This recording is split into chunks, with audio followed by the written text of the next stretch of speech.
Hello, this is Dr. Paul Cottrell, and I am recording this on October 17th. We're going to go over the Fox interview with Harris, and we're also going to go over some of the breaking news in the Middle East. It looks like the Israelis potentially killed Sinwar. That's a big, big event if that did take place. So we're going to cover that. Maybe some other news that may be popping up. Today might be an interesting day. So please go to my store, the-studio-reykjavik.com, and help support my work by donating. You can donate through Stripe, PayPal, or buy me a coffee.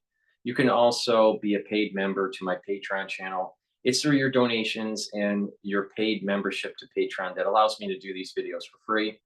These videos I have thousands of videos that are for free.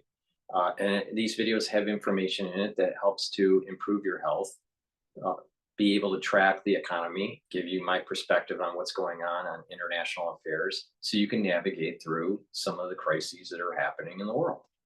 Now, if you follow my protocol, you're going to start noticing that your health gets improved. All right. So I received a message on X. It was one of my videos, or a link to my anti-aging skincare box. I believe it was the beginner's box, but it could have been the advanced box. And this person goes, I'm gonna read it. I'm gonna read it to you, what they said. All right. So let me find the actual post here. Okay.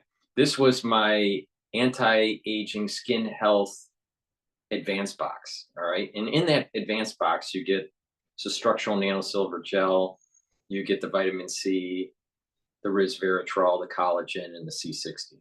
All right. How it works is that the gel is a topical that will help to improve your skin and tighten it. The collagen helps the dermal layer, and it cross-links with vitamin C when you drink it with filtered water. Like I said, if I can find it, the vitamin C will cross-link with it when you drink filtered water. And then when you take resveratrol, you're helping with the basal layer, and that's the layer that produces new skin cells.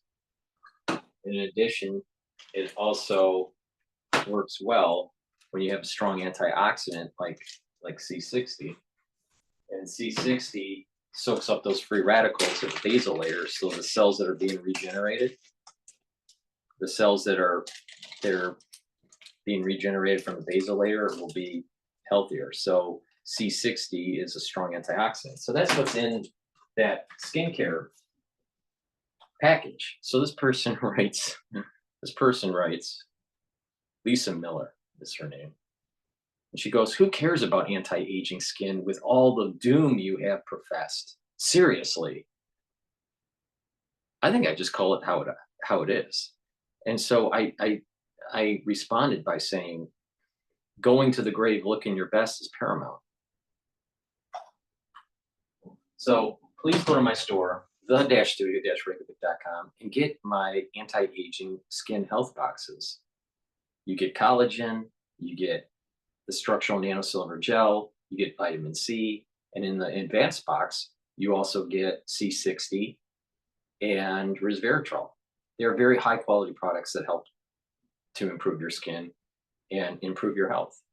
But all kidding aside, you need to take charge of your life, even in moments of stress and turmoil, and not to give up, just to keep moving forward. That's the point.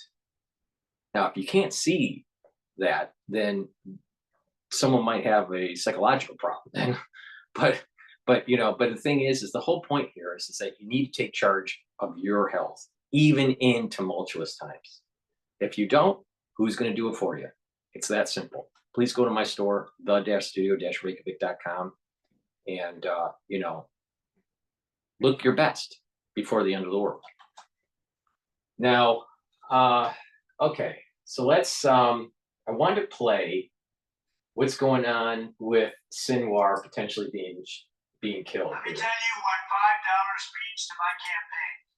allows us to contact thousands of voters in critical swing states. $5 keeps He's running through election day all the way through.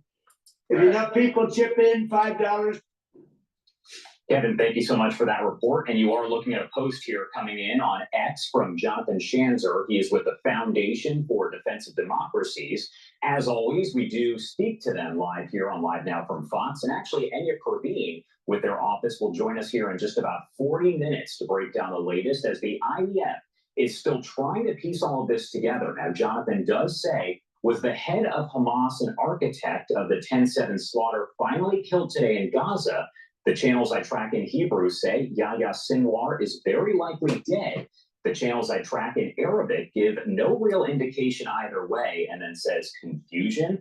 Now, again, if you are just joining us, the statement is pretty limited from the Israel Defense Forces and Shin Bet. They released this joint statement saying that they are checking into the possibility that they may have killed Yahya Sinwar, the head of Hamas, during those operations in the Gaza Strip. The IDF saying that it did eliminate 3 terrorists, but the just remember, Scott Ritter keeps on saying that Israel's losing and Israel's going to collapse. And it's news after news, day after day. A head person, a leader, an official within Hamas and Hezbollah is being killed. That doesn't sound like losing to me. That sounds like winning.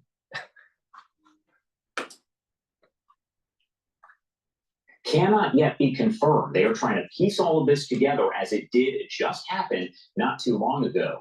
The Israeli military does say in the building where the terrorists were eliminated, there were no signs of any hostages. And it's important to note that a lot of folks out there, a lot of military experts had said that Yahya Sinwar was likely surrounded by some of the more than 100 hostages that do remain. Those hostages, of course, taken more than a year ago on October 7th during that attack by Hamas on Israel, in which 1,200 people were killed and about 250 people were taken hostage. The forces, we're told, that are operating in the area are continuing to operate with, quote, the required caution as they work to figure everything out here. Again, this would be big, of course, because Yahya Sinwar is the head of Hamas, and he was the architect, so to speak, of the October 7th slaughter attack that did happen in Israel.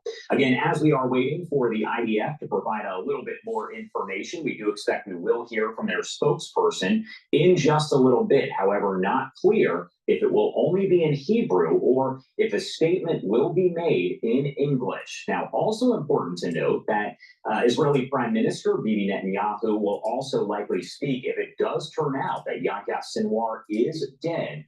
A lot at this point still left to figure out, so we will have experts join us over the next several hours as we wait to learn more from Israeli military officials. And of course, once we do get any more information, we'll make sure to bring it to you right here on Live Now from Fox. Also do want to pop up this live image that we do have over in Han Yunis. This is, of course, over in Gaza as the war is now more than a year in following the attack by Hamas on Israel.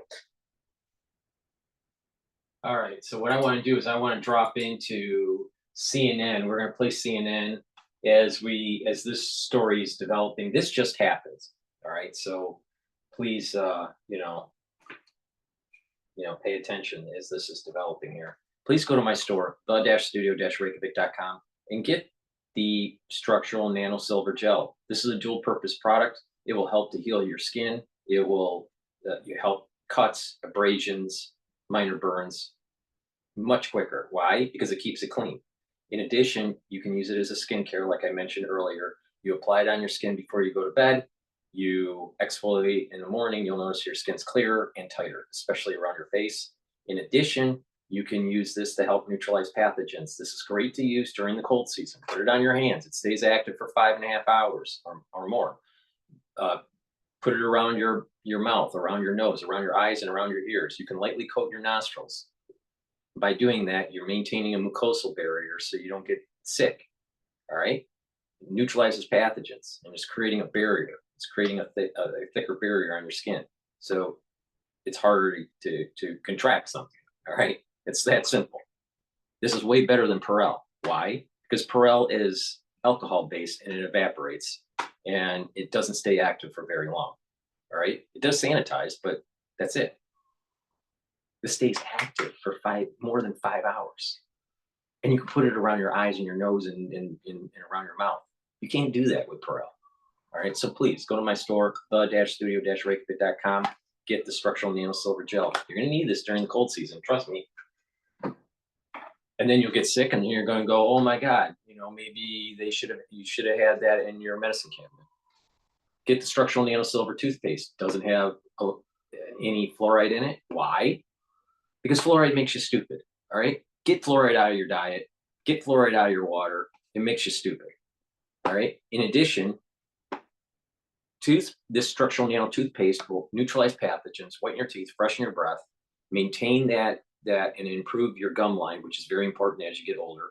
And with good oral hygiene, you're reducing the chances of cardiovascular disease and you're reducing the chances of valvular disease. As we get older, we start seeing stenosis. We start having prolapses with the valves.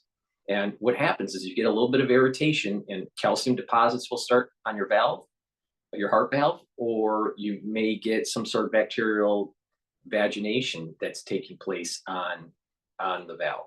That's really bad. All right. You need good oral hygiene. Trust me on this. Why do you think that there's so much calcification that goes on with elderly people? Please go to my store, the-studio-reykjavik.com, and get the structural nano silver toothpaste. This is the best toothpaste you're going to be able to buy. Way better than anything that Alex Jones sells. So you might as well support Dr. Paul Cottrell than Alex Jones, because Dr. Paul Cottrell can tell you why stacking all these supplements actually helps your health, improves your endocrine system, it boosts up your immune system, reduces cardiovascular disease, and slows down the aging process. Alex Jones can't do that. And not only that, Alex Jones doesn't do it. It's very obvious because he looks 10 to 15 years older, and I'm older than Alex Jones. Amazing. Please go to my store, the-studio-reykjavik.com, and get the structural nano silver soaps. Really important. Why? Because it neutralizes pathogens, doesn't have any of those fancy chemicals that Dove has. Why would you want all that fancy chemical stuff? You want to get rid of that. Please go to my store, the-studio-reykjavik.com, and get the structural nano silver soaps. Charcoal tea tree. I also have it in lemongrass and 3 other varieties. Please go to my store, the-studio-reykjavik.com. Like I said before, C60 is a very strong antioxidant. How does it work? C60 is a molecule. It's a 60 carbon molecule that soaks up free radicals. Way more potent than vitamin C or even resveratrol. Why? Because they can only soak up 1 free radical. This can soak up hundreds of free radicals at a time. All right, please go to my store, the-studio-reykjavik.com. This is extremely potent. Take a teaspoon a day. You can get it in extra virgin olive oil, avocado oil, or MCT coconut oil. You can get it in a 2 ounce, a 4 ounce, or an 8 ounce configuration. Take it every day, take a teaspoon a day, and it's going to soak up those free radicals. That's really important because what happens is it's going to reduce the stress in the cell. And by reducing the stress in the cell will perform better. In addition, it's going to boost up the health of the mitochondria. That means you're going to have more ATP. You're going to need ATP for good cellular processes, for your endocrine system, for your immune system, and for good neural health. Take this. Trust me, it'll slow down the aging process. And what will happen is that the cell will be healthier and your tissues will be healthier. And that you'll get this compound effect by taking these different strong antioxidants that I provide on my store. What will happen is you're going to be slowing down the aging process, boosting up your immune system. Take the C60 every day. And since we're in the cold season, I think you're going to need some lozenges and drops. I have Manuka honey lozenges in a 21 count, structural nano silver, neutralizes pathogens, it creates those secretions and maintains that mucosal barrier so you don't get further infection. If you mitigate it right away, you reduce your chances. I also have drops, honey and lemon. I have it in cherry, and I also have it in blueberry in a 100 count. The drops are smaller than the lozenges, but they're just as good. And the thing is that it'll neutralize pathogens because it has the structural nanosilver and those secretions that you're creating with those lozenges. And because it's structural nanosilver, it's maintaining that mucosal barrier. So it's trying to prevent further infection. You don't want infection. The average person gets a cold 3 times a year. The average person has a mild cold that lasts 5 to 7 days. It takes 3 weeks after you get rid of your cold for your body to remodel from the effects of the cold. That's assuming mild. If you have a severe cold where there's a lot of respiratory problem, it takes you more weeks to remodel. And if it's chronic, you can start having, bronchitis issues and everything else. So it's really important to try to get it right at the source, right when you start feeling that irritation. Because if you can reduce the chances and the severity of colds throughout the year, then you don't have to go through the whole tissue remodeling. Now, the average person wastes 25% of their year either in sickness because of a cold and the remodeling effects after the cold. 25%. Why? Because 1 week for the cold and 3 weeks to remodel to get back to baseline. And then that's happening 3 times a year. So that's 4 weeks for each episode. And there you have 3 episodes. So what's 4 times 3? 12. All right. So 12 weeks of your year is going through a sickness, a mild cold, and remodeling. And when that's happening, your body can't fight other things like cancers and other ailments that you may be having. And your immune system is focused on remodeling and focused on trying to fight the cold. And so now you're surprised that you're year after year, you're aging, and it gets worse over time, and the aging speeds up. But if you can mitigate that, then you're aging slower. It's all about neutralize pathogens, soak up those free radicals, because when you're sick, you produce a lot of free radicals, trust me. And then you want to bring down pro-inflammatory cytokines. Because the American diet, American stress, we have way too high cortisol levels, and we have a high profile, a high pro-inflammatory cytokine profile. You don't want that. That makes you sick.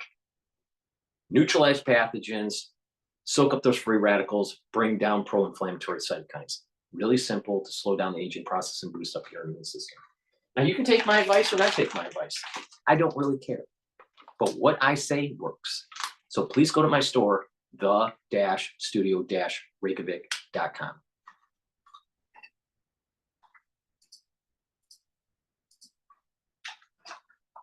Right now, the Israeli military is investigating whether the leader of Hamas, Yahya Sinwar, was killed in a strike in Gaza. Israel considers him the mastermind behind the October 7th terror attacks. Let's get right into this. Let's go straight to CNN Jeremy Diamond in Tel Aviv.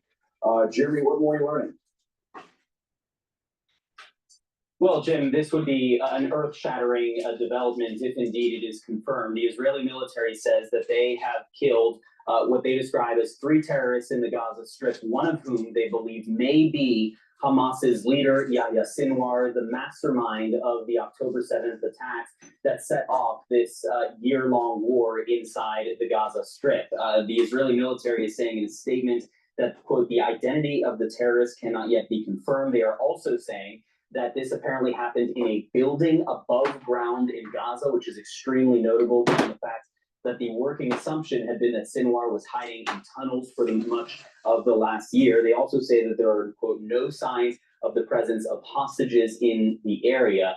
Now, Sinwar has been, of course, a central figure in this war over the course of the last year. Not only did he greenlight the October 7th attack that set off this war that has now seen 1,200 Israeli civilians killed on that day, on October 7th, 1,200 Israelis, I should say, sorry, the majority of whom were civilians, but also, of course, more than 41,000 Palestinians have now died in the Gaza Strip, killed for sure by Israeli bombs and bullets. But make no mistake that Sinwar also bears some share of responsibility for launching this war. And certainly we have seen growing expressions of anger, including by Gazan civilians who have increasingly blamed Sinwar in the aftermath of Israeli airstrikes for the continued suffering, as they believe that he was hiding underground.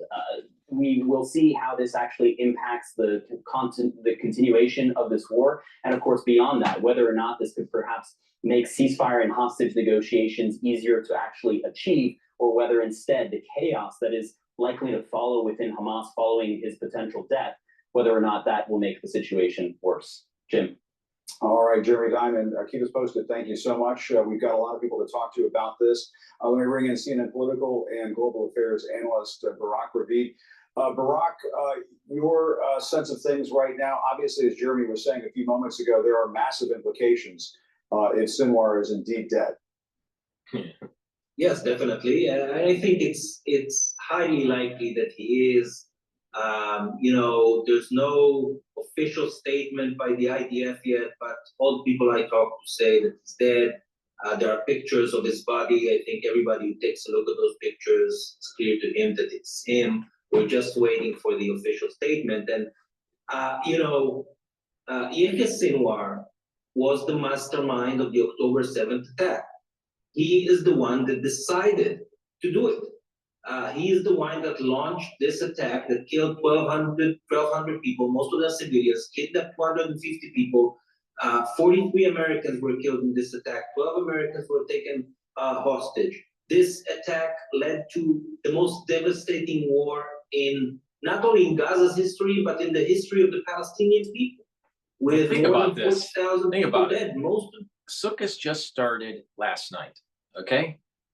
All right, and that's where Jews go into these little huts that they build, and they, shake, 4 different species, which is like a esrog, which kind of looks like a lemon, and a palm branch and some leaves, right? So they, we shake this, say a special prayer, and we shake it in different directions. Now, each of the species represents a different type of Jew. So the esrog, I don't know them all, but the esrog is smells and tastes, right? So it's a type of Jew that is knowledgeable in Torah and does mitzvahs. And then there are other species that don't smell or taste, which would mean they don't study Torah and they don't do mitzvahs. And then there's some that taste but don't smell, which means that they do mitzvahs, but they don't really know the Torah. And then there are some that smell but don't that smell but don't taste, and and so there's these 4 types of Jews. All right, I don't know which species is which, except the esrog and I think it's the palm branch. But yeah, but the whole point here is that you're shaking it in all directions. All these different types of Jews are working together. All right, you got to remember this motherfucker, this Sinwar, this motherfucker. He's the one that orchestrated October 7th. All right, this is the motherfucker that did it. And we are now in Sukkot, and it was at the end of Sukkot when we go into Simchas Torah. All right, when October 7th last year happened. Now, Jews work on a lunar calendar, not a solar calendar, so the days of the week don't match up 100%. So Simchas Torah is coming up. I think it's on the 24th or 25th, but it'd be a glorious fucking day to knock this motherfucker out during Sukkot.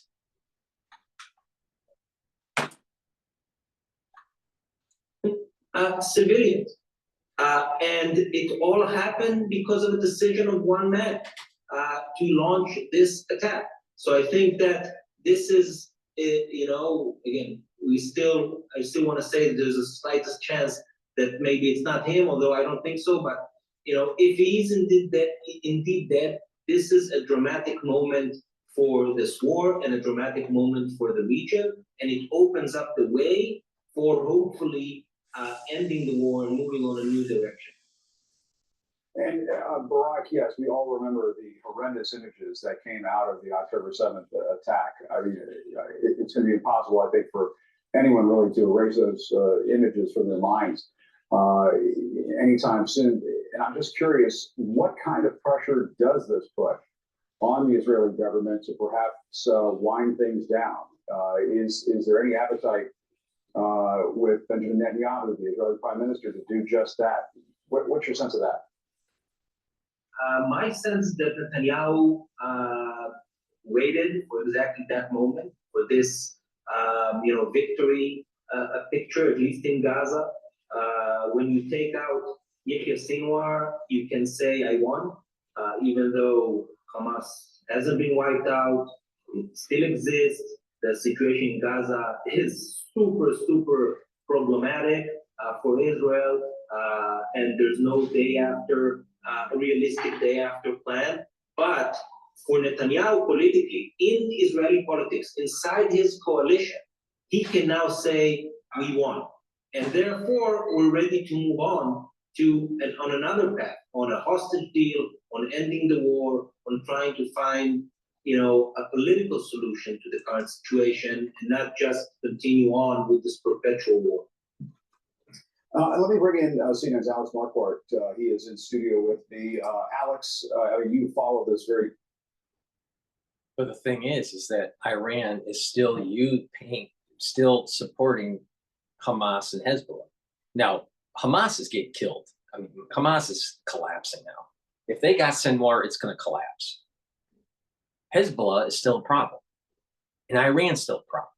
So, like I said, you got to knock out Hezbollah, you got to knock out Hamas, and you got to knock out the theocratic regime in Iran and destroy their nuclear capability so the region can get into homeostasis and be in peace. Now, the way this has been dictated in texts that are thousands of years old is that Israel's going to get bigger. All right, compared to what the borders are right now, and that most likely the Palestinians will get Gaza, but they're not going to have the West Bank. Now, there are going to be individuals that are actually Israeli that are not Jewish, that are Muslim and Christian, that want to be part of Israel. But there isn't like this Israel proper that's going to be Palestine. That is never going to fucking happen. That's never going to happen. All right. So Israel's going to get bigger. Now the question is, does it get bigger now, or is this one stage for some other bigger event? The border system is going to snap back to the inscribed parts that are written in Numbers and Ezekiel. Now the question is exactly where the border is. That's a gigantic discussion with the rabbis, and but the border system is going to get bigger. All right, and there's supposed to be a temple that's built, and that means that peace is brought down on the earth. All right, and that whole region becomes very prosperous. Now you can kind of sort of sense it with the alignment between Ishmael and Jacob, Israel and Saudi Arabia. All right, you can kind of sense it. You can also sense on how other nations may go to war with Israel, lose, and the border system goes back to the biblical times. You can kind of see that starting to emerge. So let's stop pretending that just knocking out Sinwar is going to stop the whole event, because to get the job done, Hezbollah and the theocratic regime in Iran needs to be destroyed. Don't stop. Just keep on moving forward. This has big implications on our diplomatic front as well. I mean, we know the president right now is traveling. He has the Secretary of State, Tony Blinken, with him. He has the National Security Advisor, Jake Sullivan. And one of the things that we have heard time and again from Secretary Blinken through all of this is that one of the big impediments to getting some kind of deal that would release the hostages and perhaps start bringing this thing toward the ceasefire and a conclusion is Sinwar. He's been pretty. I mean, as much as there's criticism for Prime Minister Netanyahu, Blinken has made it very clear Sinwar has been a huge obstacle in all of this. Yeah, when you listen to U.S. officials, particularly the last few weeks, talk about the possibility of a ceasefire in Gaza, they essentially put Netanyahu and Sinwar on equal footing, saying it's not clear whether either of them has the political willingness to strike a deal. Now, They're making a mistake. It's not these individual conflicts. Iran and Israel, Iran or Israel and Lebanon, or Israel and Syria, or Israel and Gaza. They're all one. They're all connected. It's one gigantic war. Often hear U.S. officials say that Hamas really is the impediment. Hamas has been changing the terms. We know that Netanyahu has also been changing the terms. Now, if Sinwar is off of the battlefield, a lot of the onus moves to Netanyahu. And he has a moment here, U.S. officials believe, where he can declare victory. He can say, we have decimated Hamas. We've taken 14, 15,000 of their fighters. Yeah, let's just We've taken out politically their highest political and expedite military this all effort. and just Sinwar would be the head of the military wing, Mohammed Deif, and his deputy Marwan Issa. So U.S. officials who I've been speaking. What about Hezbollah? What about the Houthis? What about the Ayatollah? But this morning, no doubt see this as a moment where they could jumpstart the ceasefire negotiations that have been completely stalled in the water for the past few weeks. And more importantly, Jim, for months, the U.S. administration has seen the end of the war in Gaza, a ceasefire in Gaza, as the key to unlocking so much more, not just getting the Israeli hostages home, not just getting that critical aid into the Gaza Strip for the hundreds of thousands of people who are suffering so much in Gaza, but also ending the confrontations that Israel is facing with Hezbollah to the north in Lebanon, the increasing attacks by the Houthis in Yemen, as well as other proxy groups. So this really is could be a pivotal moment for not just the war in Gaza, but so much of these growing and brewing conflicts. Yeah, and not to mention the tensions with Iran as well, which has been on the rise, of course. And CNN's Arlette Saenz is over at the White House for us. And Arlette, if you can pick up on that point. See, this is the mistake that these reporters make. They think that the whole problem is Israel. That Israel started this whole thing. Israel didn't start all this. What it is that they don't want Israel there. They don't want Israel to exist. Iran doesn't want Israel to exist. The Palestinians want all of Israel. They don't want a piece of it. They want all of it. You think that's gonna? Yeah, that's good. It's called war. Whoever wins, wins. Period.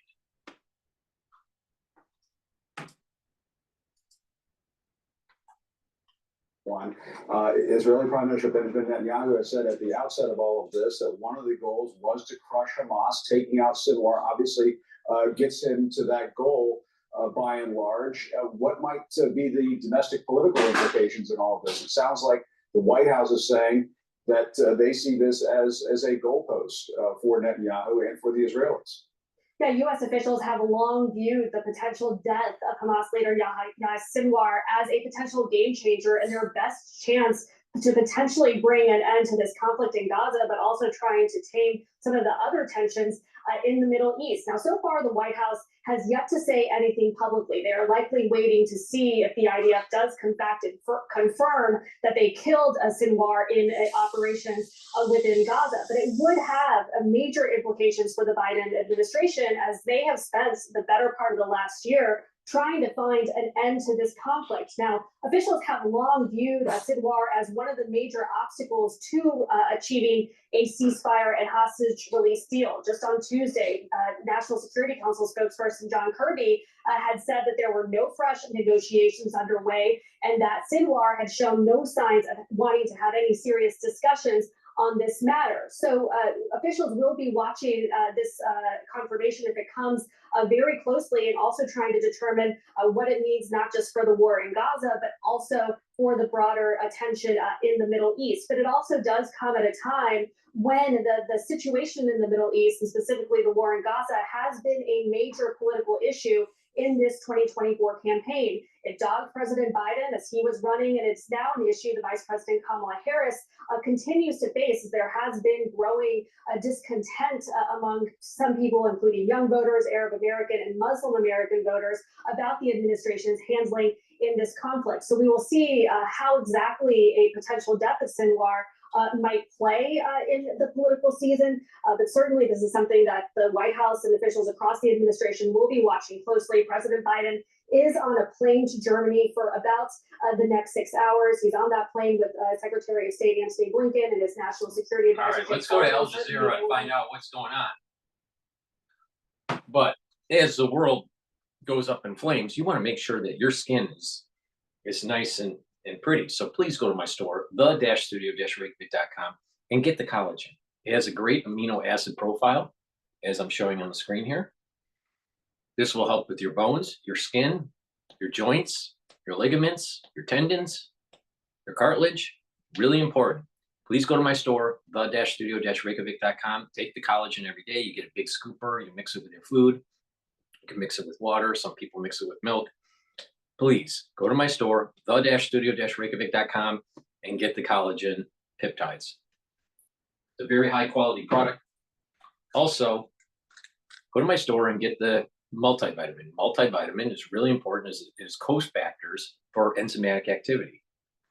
If you don't have enough, if you don't have the right concentration of vitamins and minerals, you're going to have subpar cellular processes. So please go to my store, get this multivitamin, take it every day. It's easy to digest. So please go to my store, the-studio-reykjavik.com. And lastly, I've partnered up with Rainbow Herbals, and we've created these great all-natural deodorants for males and females, peppermint, lavender, and tea tree, and also citrus. These deodorants are made from essential oils from the Himalayas. It's all natural. It has no aluminum, no baking soda in it. This is for males and females, and it's a dual purpose product. You use it as a deodorant, but it also will help to detoxify your body. Please go to my store, the-studio-reykjavik.com. The link is in the description of this video. It's the-studio-reykjavik.com. Get a couple bars for your household.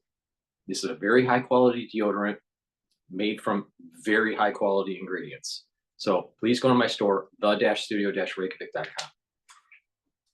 All right, what's going on in Al Jazeera? Now, Hamas had the vitality, if you will, to name new leaders. Now, there is no doubt that it's a blow to Hamas that both Haniya and Sinwar, if in fact he is assassinated, to have been assassinated in such a short time, while Hamas is fighting for its life on the life of Gaza this year. There's 3 or 4 main characters that keep on saying that Israel's going to collapse. He's one of them, and Scott Ritter's the other. And there are 2 others that we'll talk about later. I don't think Israel's in the collapse. History tells us, at least a number of decades, that each and every time one militant is killed, 5 step up to take his place. We've seen that happen again and again and again. But why does that happen again and again? Is it just because... Why it happens is because Israel doesn't get the full job done. They keep on kicking the can down the road because they placate to the whims of the international community and the expedience, the political expedience from the United States. Get the job done. They should have got it done in 67, in the 70s, in the 80s, in the 90s, in the 2000s, the 2010s, and now it's time to get it done in 2020, in the 2020s. Why? Because Iran is getting really close to a nuclear weapon, and that's not good for anybody.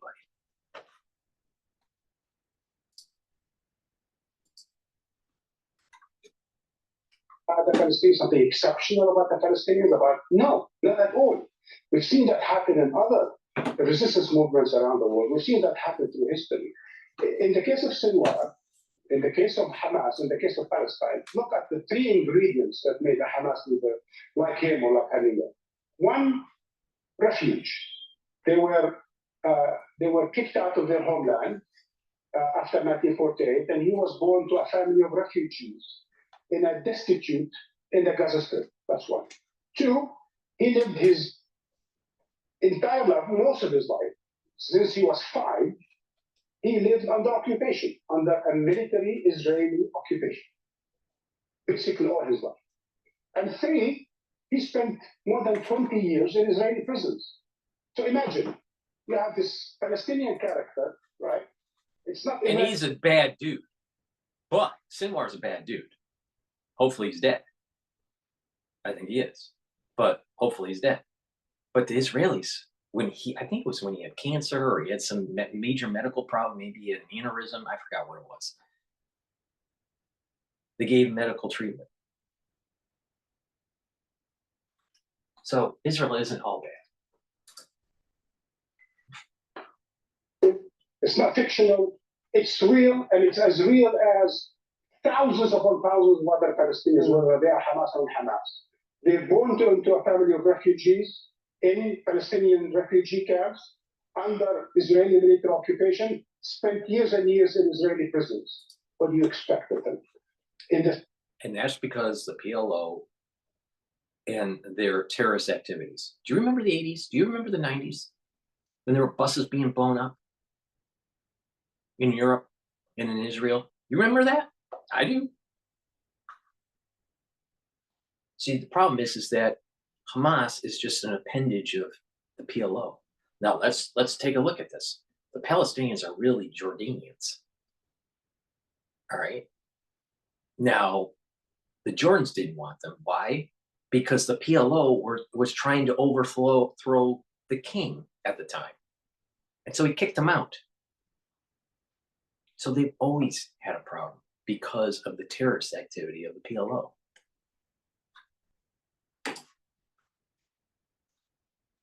Are being indoctrinated, yes, they get indoctrinated by this or that resistance group within Palestine, and then they make it up the ranks.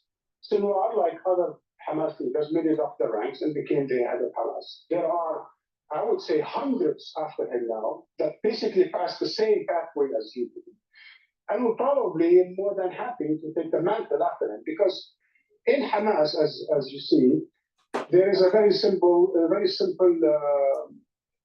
code, if you will, for the group. It's either victory or martyrdom.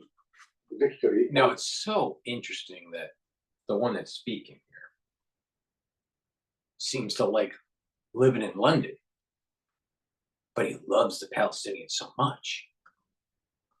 Living the high life, right, in London? Interesting. They know that it's going to have to end up with one another. A lot of them so far have ended up with martyrdom. And I would suggest on top of that, Marwan, that you've got now many more entire generations who are willing to pick up that mantle, because they have been living through their childhood in war. They've been born into war. They've seen the most horrific destruction. Everyone has had at least one member of their family killed, injured in the Gaza war that is happening right now. So this is only going to continue. Okay, so this is where there's a bit of a historical turning point, I would say, this year, and we will see, right? I mean, I'm not making any final determination, but let's take a quick, make a quick context of what you just said, which is, I think, is hugely important. Palestinians are not natured to be resistance fighters, as we just stated. They are nurtured. They are nurtured through refuge, occupation, and imprisonment to become resistance fighters. So as they are nurtured, the Israelis continue to try to cut them to size, They call that mowing the lawn. Every few years, they either attack a town, a refugee camp in the West Bank, or declare war on Gaza, kill a whole bunch of people, destroy a number of houses and schools and universities. And they've done that for the past so many decades. Every other year, they just do something like that, right? Because they want to cut them to size. They want to mow the lawn. Except that when you mow the lawn, if you have any idea about nature, you know, when you mow the lawn becomes thicker, greener, healthier, stronger, and so on and so forth. It doesn't get weaker when you mow it. In the contrary. And that's what had happened in Palestine over the past decade. Every time they mow the grass became stronger, Palestinian resistance becomes stronger.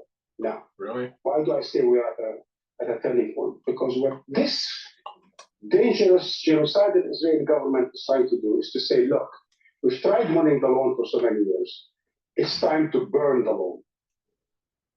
They are no longer talking about cutting down the lawn to size. Genocide, the meaning of genocide is you want to burn down the house. You want to destroy the entire Gaza Strip. And that's why I've said from the very beginning that Hamas was not the target. Gaza was the target. Hamas was the collateral damage because they wanted to destroy that possibility of any new generation taking up the mantle of this Hamas embedded itself in the population, aka digging the tunnels underneath the hospitals. Or what about, putting weapon caches in schools?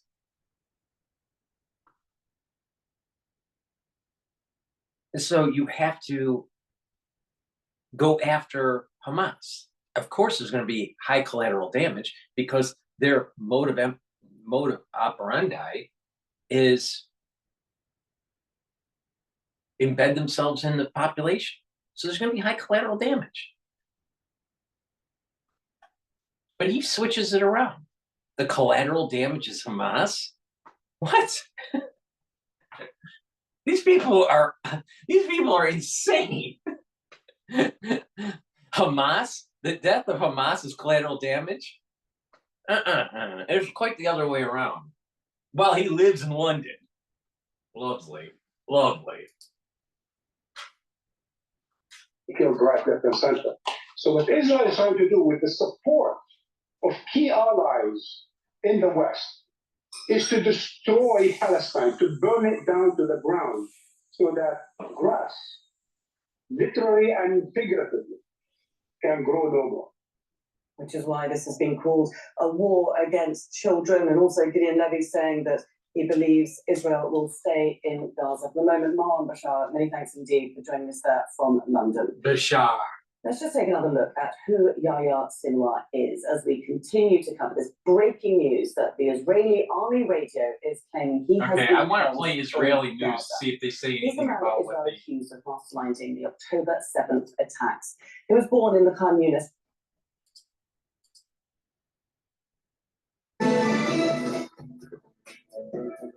Shalom from Jerusalem. This is TV7's Israel at War update. And as we're set to deliberate the latest developments here in Israel throughout the region and beyond, with chief focus today on 3 separate fronts, namely the one in the Gaza Strip, the one in Lebanon, as well as Iran proper, it's always important to remember how this war began. 377 days ago, on October 7th of last year, the Islamist Hamas and its terror affiliates in the Gaza Strip launched a surprise onslaught on southern Israel, declaring war by perpetrating a massacre, murdering some 1,200 mostly civilians, wounding over 4,800 others, and kidnapping roughly 250 people, including elderly men, women, children, and infants. 101 of them remain in Hamas captivity to date. The subsequent day, Iran essentially joined that war when it greenlighted its proxy in Lebanon, Hezbollah, to launch cross-border attacks against Israel. Since then, this Iranian proxy has launched over 12,000 projectiles, and not Hezbollah alone. Additional Iranian proxies from Syria, from Iraq, from Yemen, as well as Iran proper, have launched direct attacks against the state of Israel. Let's now turn to our TV7 editor-at-large, Mr. Amir Owen. Amir, dramatic news today coming out of the Gaza Strip with confirmation potentially for the elimination of the leader of the Islamist Hamas, the one who initiated the October 7th massacre, namely Yahya Sinwar. Indeed, Jonathan, while October 7th will go down in infamy as the day when Hamas and especially its leader Sinwar started this war, October the 17th, today may indeed be remembered as the day Sinwar was killed. Now, as we are having this conversation right now, the Israeli Defense Forces have been double-checking, triple-checking, making sure that what has seemed like one of the 3 terrorists killed in a firefight, apparently it wasn't a targeted killing, but rather one of many such firefights in Gaza. One of the three terrorists was Yahya Sinwar. So obviously, if this is the case, there will be many questions. What about the hostages? The three were not surrounded by hostages as human shields at the time. If Sinwar is not there, who is authorized in Hamas to negotiate? Hopefully, they will not harm the hostages as revenge for the death of Sinwar. Many such questions to be asked and hopefully answered in the coming days. There is also, of course, the operation in South Lebanon. It has not been casualty-free. Israel has marked several losses over the last several days, and this is regrettably the price of the methodical uprooting of Hezbollah infrastructure from the area adjacent to the so-called blue line, the boundary between Israel and Lebanon. Thank you, Mr. Olin. We will revert shortly to the Lebanese front, but first, let's turn to Central Israel, where we're joined by Colonel on Reserve Miri Eisen, a senior fellow at the Institute for Counterterrorism at Lifelong University in Herzliya. It's good to see you, Miri. I'd like to ask you particularly about what does it mean, Hamas without its leader, Yahya Sinwar, who has been radio silent for quite some time and has only recently relayed a certain message to Qatar. The Qatari Prime Minister just yesterday during a press availability at the European Commission in Brussels highlighted that there hasn't been any progress in negotiations for the release of hostages. Mr. Olin just mentioned a number of questions. Give us a little bit of an overview. What are we to expect?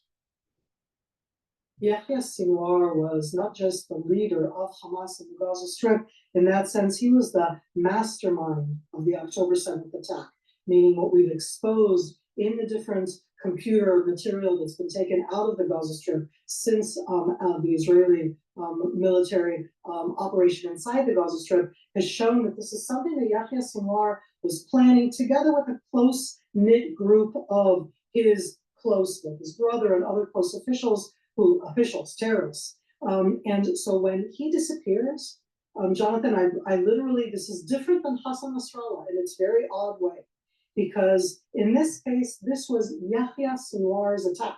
This was Yahya Sinwar and his close advisors doing this horrific genocidal attack that you so clearly describe every time that happened on October 7th, 2023, and his disappearance changes the equation.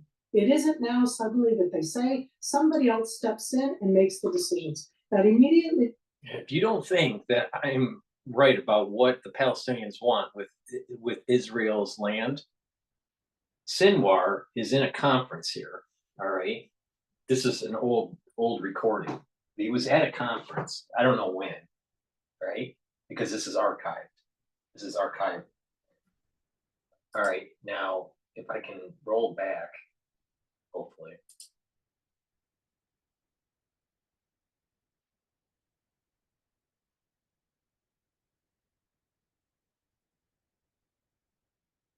I can't find it.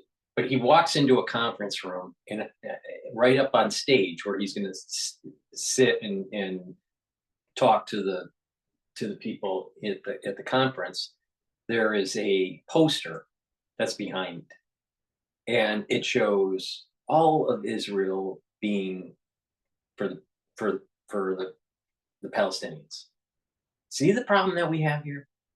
Now, obviously, the Palestinian land claim doesn't go to biblical precepts, all right?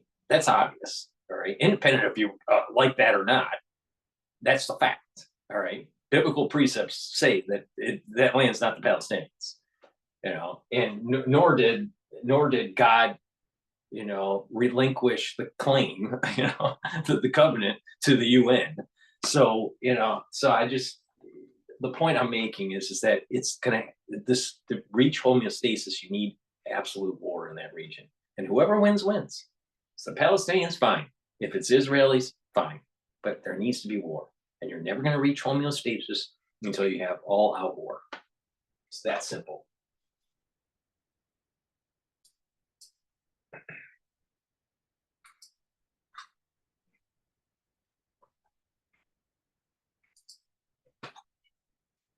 Is first and foremost what happens with the hostages. When I say that nobody is there now to make those decisions, I strongly believe that it was Yahya Sinwar who both planned, who was the mastermind, and that the hostages were both for him a protection, but mainly they were a bargaining chip. And so the question is, who now makes those decisions? Who is the one who's looking at the bargaining chip? And in that sense, I look at that as the key issue right now. Who are the pressure points? Who is whoever's going to step in, do instead? And if this does bring about more of a disintegration of Hamas capabilities, I want to hope that it will bring about a possibility to do something with the hostages. I also want to bring up, because I'm always the one who does so, and I don't like to ignore it, that it can bring about a chaos and a revenge against those same hostages. So he's gone. That makes a huge difference. I want to hope that it can bring about a change when it comes to the hostages that Hamas still holds. I need to call out that there's the possibility that Hamas will do something terrible with the hostages right now. Indeed. With that being said, of course, we do need to remember the fact that Hamas is utilizing the hostages as bargaining chips. And the question is whether or not they're going to just throw those bargaining chips in one way or another and lose additional ground beyond the devastation of losing their top leader, which is, of course, having an organization run just like a headless chicken. But let's now turn to Washington, D.C., where we're joined by retired Brigadier General Mark Kimmett, formerly an Assistant Secretary of State for Political and Military Affairs, among others. It's good to see you, General. I'd like to ask you particularly on this later announcement, what would the American reaction be to such a development, considering the fact that Hamas is a designated foreign terrorist organization, Yahya Sinwar is on its wanted list? Are there significant repercussions to such a reality in which now that CIA Director Bill Burns still heavily engaged in trying to reach some sort of cessation of hostilities for the Gaza Strip, will have to get more heavily involved in trying to figure out what are the right next moves from an American perspective? Yeah, well, first of all, it's hard to say congratulations, but it is always good to see when justice is brought to terrorists like Yahya Sinwar, who's got so much blood on his hands. I agree with Colonel Mira that, in fact, the near-term question is what happens to the hostages. It's highly unlikely that Sinwar had not had this conversation, appointed a successor already, and what his plans were and what his hopes were for his successor after he got killed. Clearly, Sinwar knew that his days were numbered. It was only a matter of time before he was caught, and those conversations in the bunkers certainly had to be had. So I would suspect that on the sad issue of the hostages, the news probably comes sooner rather than later on their fate. Indeed. Well, let's now turn to the northern front. Since before we turn to the northern front, and hopefully Sinwar is dead, please go to my store, the-studio-reykjavik.com, and improve your gut health. It's really important. Gut health is related to skin health and brain health, liver health. Gut is a really important organ, all right? Maybe one of the most important organs. Well, your heart too, but the thing is that your gut's really important and it's underappreciated.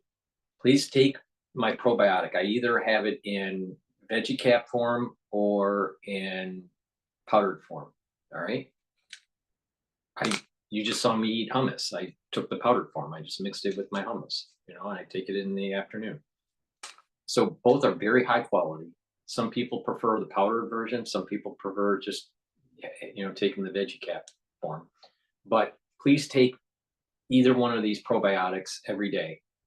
Why? Because it'll help you to build up a good gut biome that will improve your digestion, that will improve nutrients absorption, they'll improve the mucosal layer within the inner lining of your gut. Your gut has a barrier, all right, that mucosal barrier, and in that there's bacterial colonies, and in different areas of your gut there are different compositions of bacteria because of the pH differences. But in addition, there are IgAs, which is a type of antibody. Well, if your barrier is thinner, or there's chronic inflammation of the inner lining of your gut, what will happen is you'll get leaky gut syndrome, you'll have problems with absorption, you may get infections more easier, and chronic inflammation of the gut can lead to cancers. All right, so intestinal cancers. So you don't want that. All right, you want to maintain that barrier and you have a good gut biome. With a good gut biome, you'll also have better metabolism because there's a better communication between your gut and your liver. And you'll also have better mood and mental acuity because of the communication between your gut and your brain. So please go to my store, the-studio-reykjavik.com, and get either one of these probiotics. They're very high quality and it'll reset your gut, and you take it every day and you're reducing that inflammation and you're getting healthier. By reducing that inflammation, by improving your metabolism, by improving that barrier within the inner lining of your gut, you're improving your immune system. Please take my advice and get these probiotics. Over time, as you are improving your gut and improving the foods that you eat by filtering your water and staying away from processed foods, you're going to notice that your skin is clearer too. Your skin is healthier and more vibrant. You age because of the diet that we have, and because of a big part of it is because of our gut. So please take either one of these probiotics, very high quality. Go to my store, the-studio-reykjavik.com. Boosting up your immune system is important. Take zinc and magnesium. It'll help to boost up your immune system. And if you're, let's say you have a cold, during the cold season, take a double dose. Make sure you drink it with filtered water. Lastly, lignans. It's a powder. You mix it with your food or with water, filtered water. Take it every day. There's a little scooper here. Lignans will help with your immune system. All right. And it will also help with your endocrine system. All right. Your hormonal health will improve for males and females by taking lignans, and your immune system will improve. All right. It brings down inflammation, and it also is an antioxidant. So please take this every day. All right. Boost up your immune system. You need that. You need that. We have endocrine disruption because of the foods that we eat, and you need to boost up your immune system, especially with the immune systems that have been trashed since 2020. All right. Take my advice. Get the lignans. All right. Let's go back and what's going on here. For casualties, of course, there are also additional gains, additional operational achievements, tactical achievements along the frontier, but give us a little bit of a broader understanding of the various developments at hand. Sure, but just one other note regarding Sinwar. Tomorrow, October the 18th, is the day Sinwar was released from Israeli jail back in 2011 in the so-called Gilad Shalit deal, in exchange for the Israeli soldier who was abducted in 2006. So he lived as a That's Hamas an interesting leader, fact. For 13 years. So here's another proof positive that kicking the can down the road doesn't help. He was in jail. He was in prison in Israel, and they let him go for a hostage swap. Only years later to have October 7th happen. This is proof positive what I'm talking about. The only way to reach homeostasis for lasting peace is all-out war in that region, total war, total victory. Total war, total victory. the destruction of Hamas, the destruction of Hezbollah, and the destruction of the theocratic regime in Iran. That's how you're going to reach homeostasis, and the world will benefit from it. Just get the job done. Stop kicking the can down the road. Don't be afraid. Like the Rebbe said, don't be afraid. Don't listen to the international community. And don't be hubris. You do all those three things, you'll be blessed, and you're going to get the job done.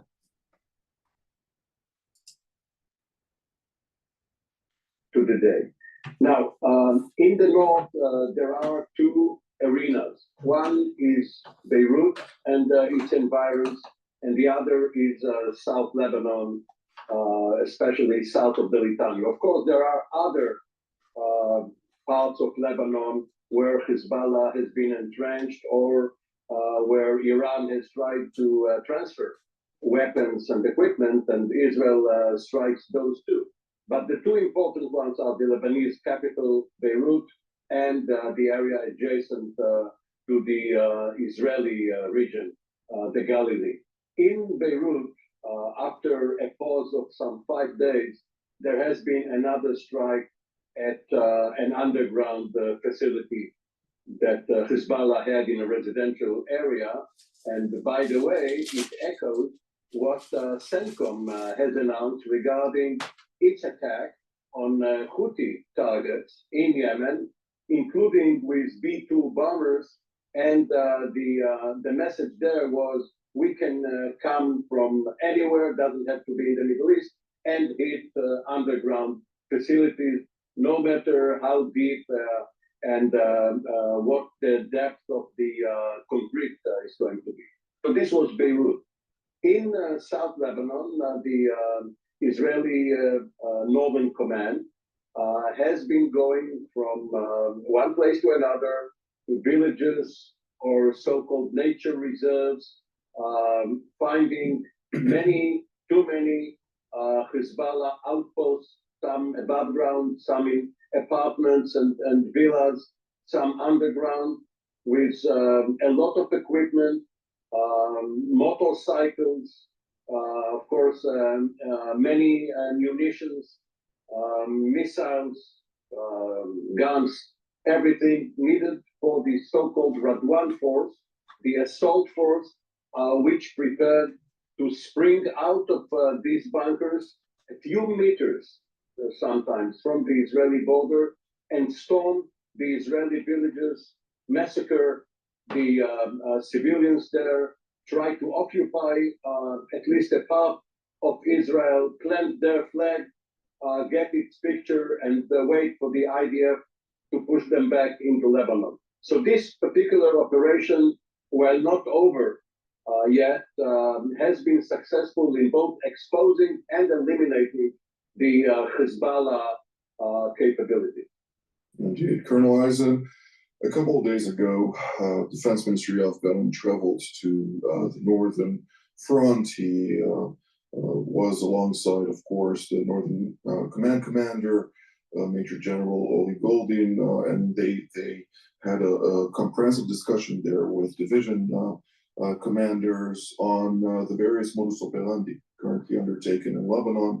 One of the remarkable statements made by the Jerusalem top defense official was that any forward base of Hezbollah, any village that was utilized as a forward base by Hezbollah, so heavily fortified, developed into subterranean infrastructure, and with every house pretty much having various tools, military tools for such an offensive, which was just characterized by Mr. Owen, would be utterly destroyed.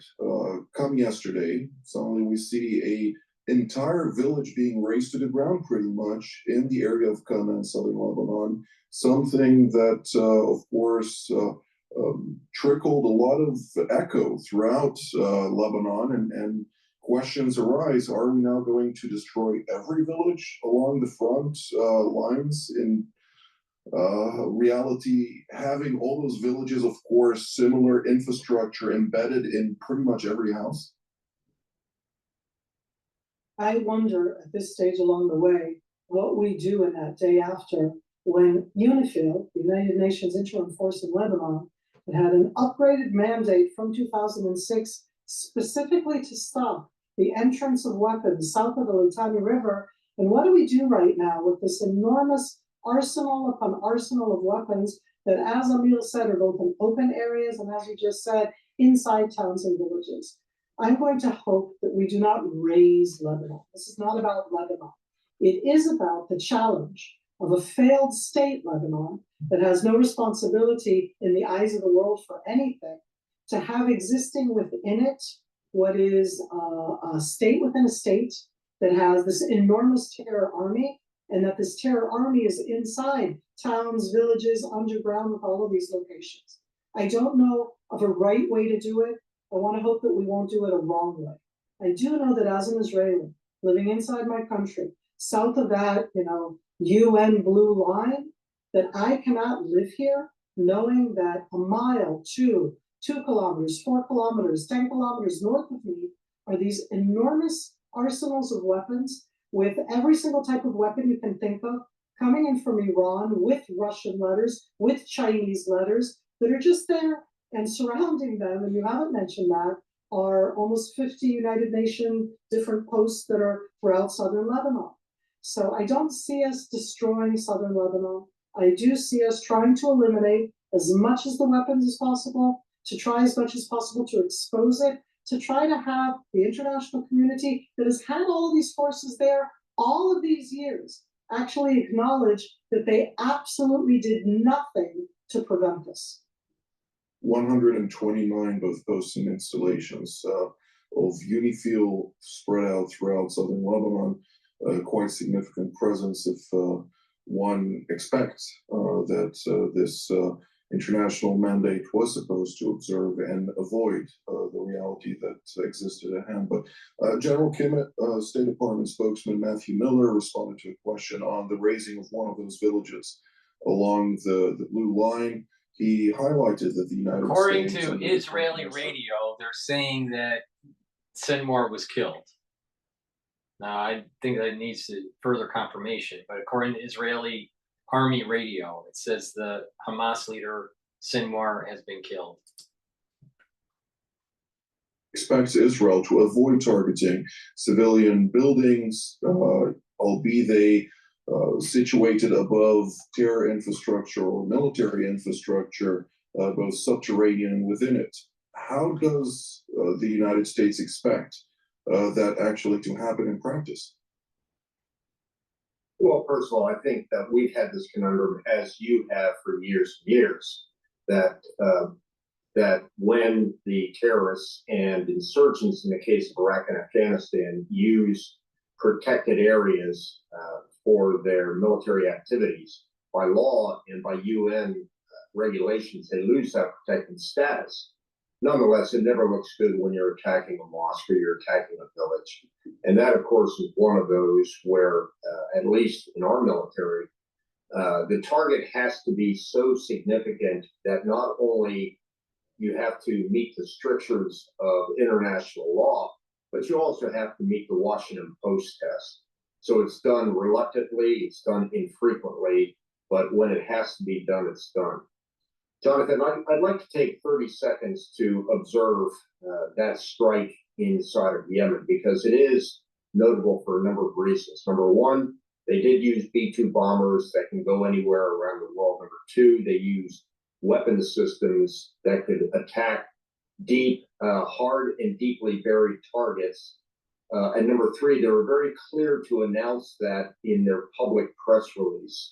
And one wonders if that's not simply a message to the Houthis, but to Iran as well, that we've got not only the capability, but in the case of the Houthis, the intention to use those deep, hard and buried target capabilities. If that's not simply a message for the region, but obviously a message for Iran as well when it comes to their nuclear facilities. Indeed.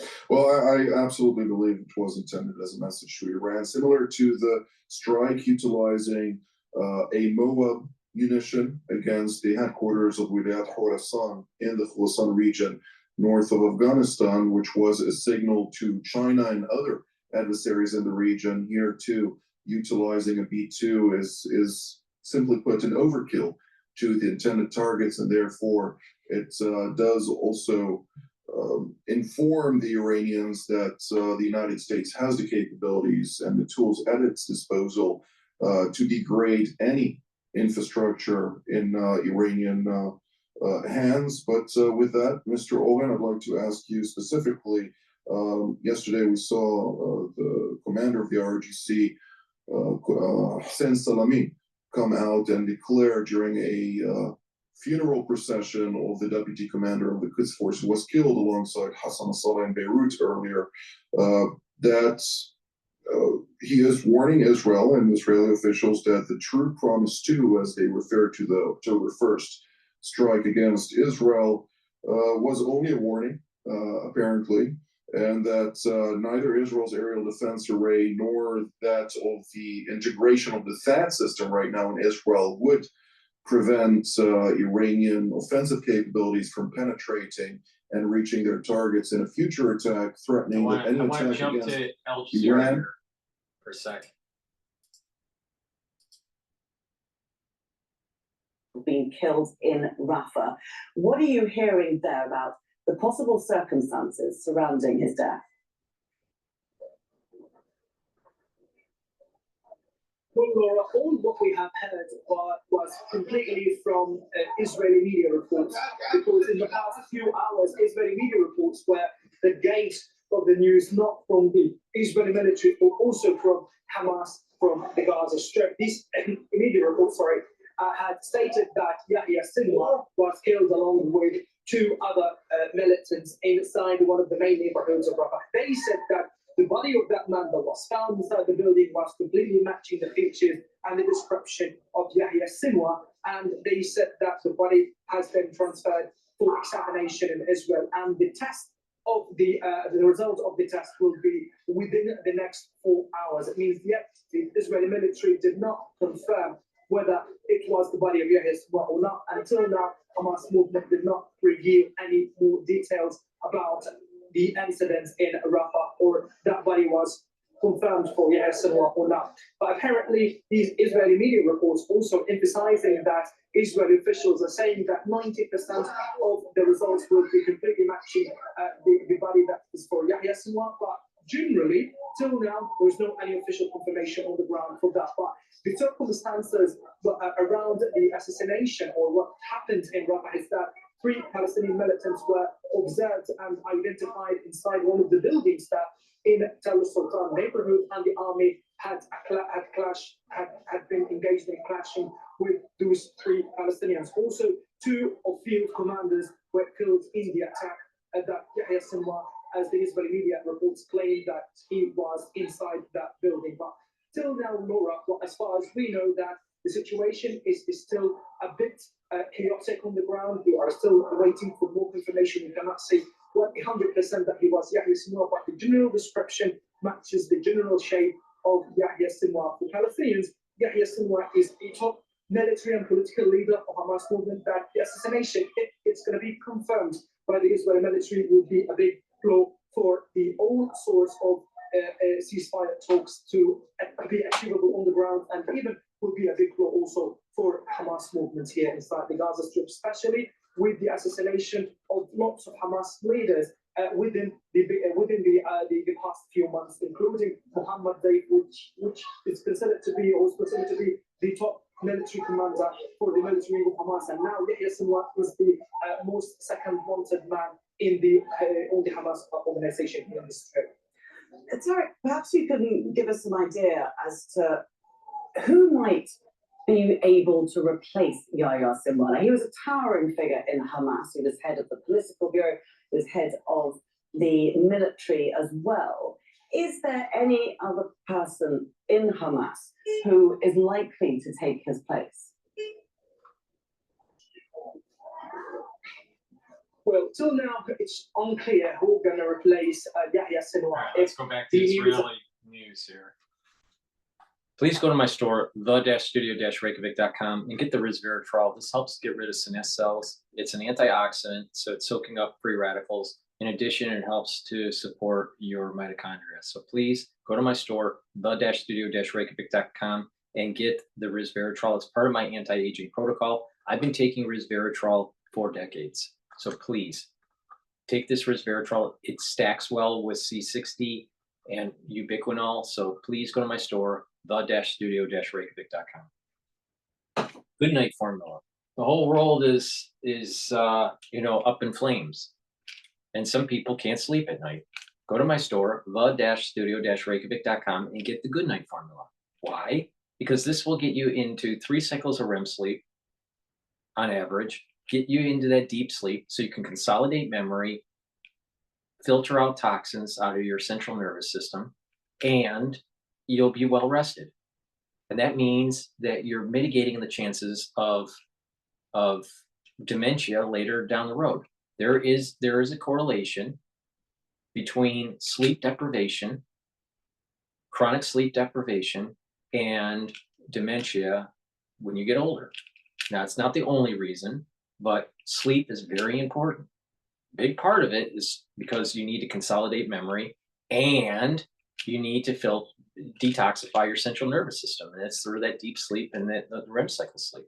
So please go to my store and get the good night formula. All right? It has tryptophan and melatonin in it.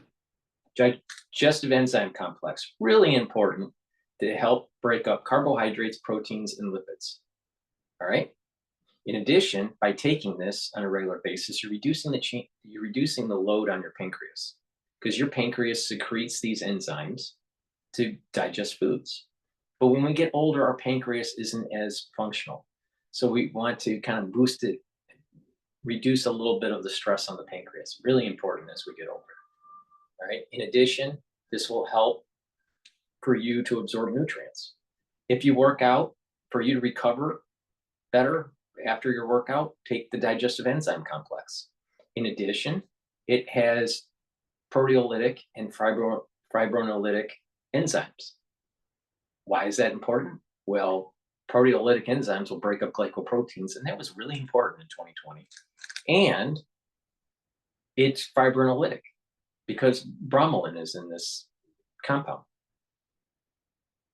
Well, why is that important? With bromelain, you're reducing the chances of overclotting. Really important after the 2020 crisis. So please go to my store, the-studio-reykjavik.com, and get the digestive enzyme complex. And oh, by the way, this is synergistic with nattokinase. Lastly, get the Max 35 or Max 14. This is a structural nano silver liquid. What you basically do is you take a teaspoon a day, swish in your mouth, gargle, swallow. What it does is it neutralizes pathogens and maintains the mucosal barrier, and it also improves your oral hygiene. In addition, if you're, let's say, sick during the cold season, you're not feeling well, take a teaspoon or 2 a day until you get rid of it, until you get rid of your cold. But in essence, take it every day, all right? Teaspoon a day, neutralize pathogens, maintain that mucosal barrier. It's part of a way to boost up your immune system, all right? I've been taking this for over now 4 years. So please, go to my store, the-studio-reykjavik.com.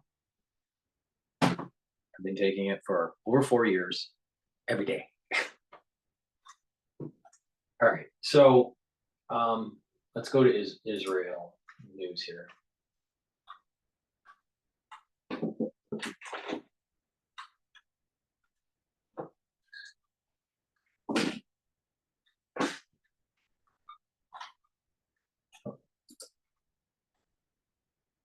Either in Iran or outside of Iran will be met with a decisive response.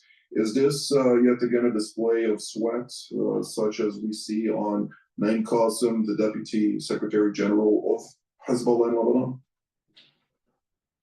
These here are fighting words, as they used to say in the Wild West. And Iran is in the Wild East. If you look at it from an Israeli perspective, So that means that we are going to have True Promise 3, 4, 5, and 6. It's a franchise.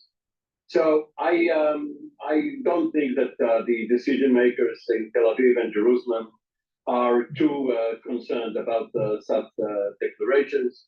They are not going to be deterred.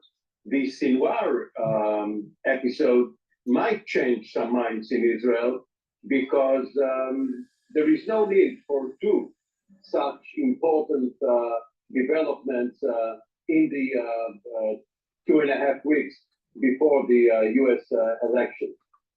So that may have some impact on timing, but Iranian threats do not carry too much value here.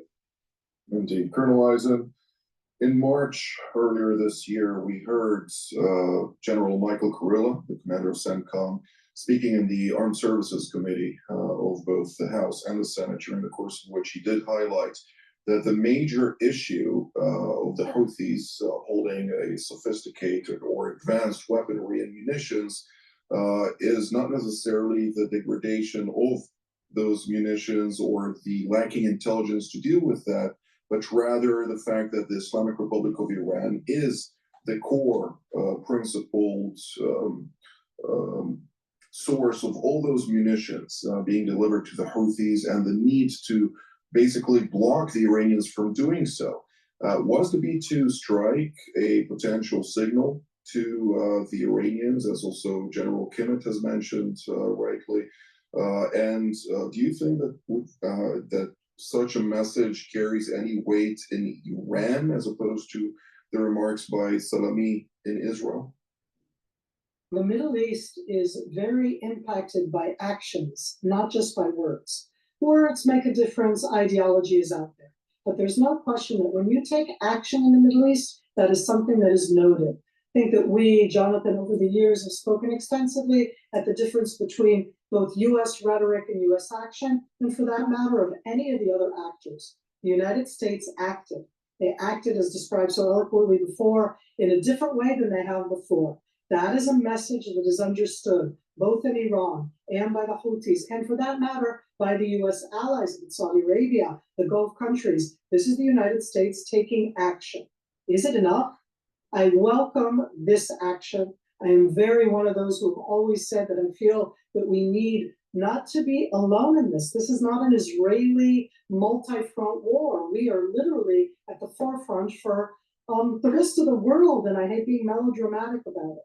So I'm very happy in that sense that the United States has taken such an action specifically against the Houthis, that they're sending weapons that are important both into Israel, and that in general, we're not standing alone as if this is all about Iran against Israel or the proxies against Israel. This is about the Islamic regime of Iran, as you said, doing what they do, and it's a very welcome step at this stage.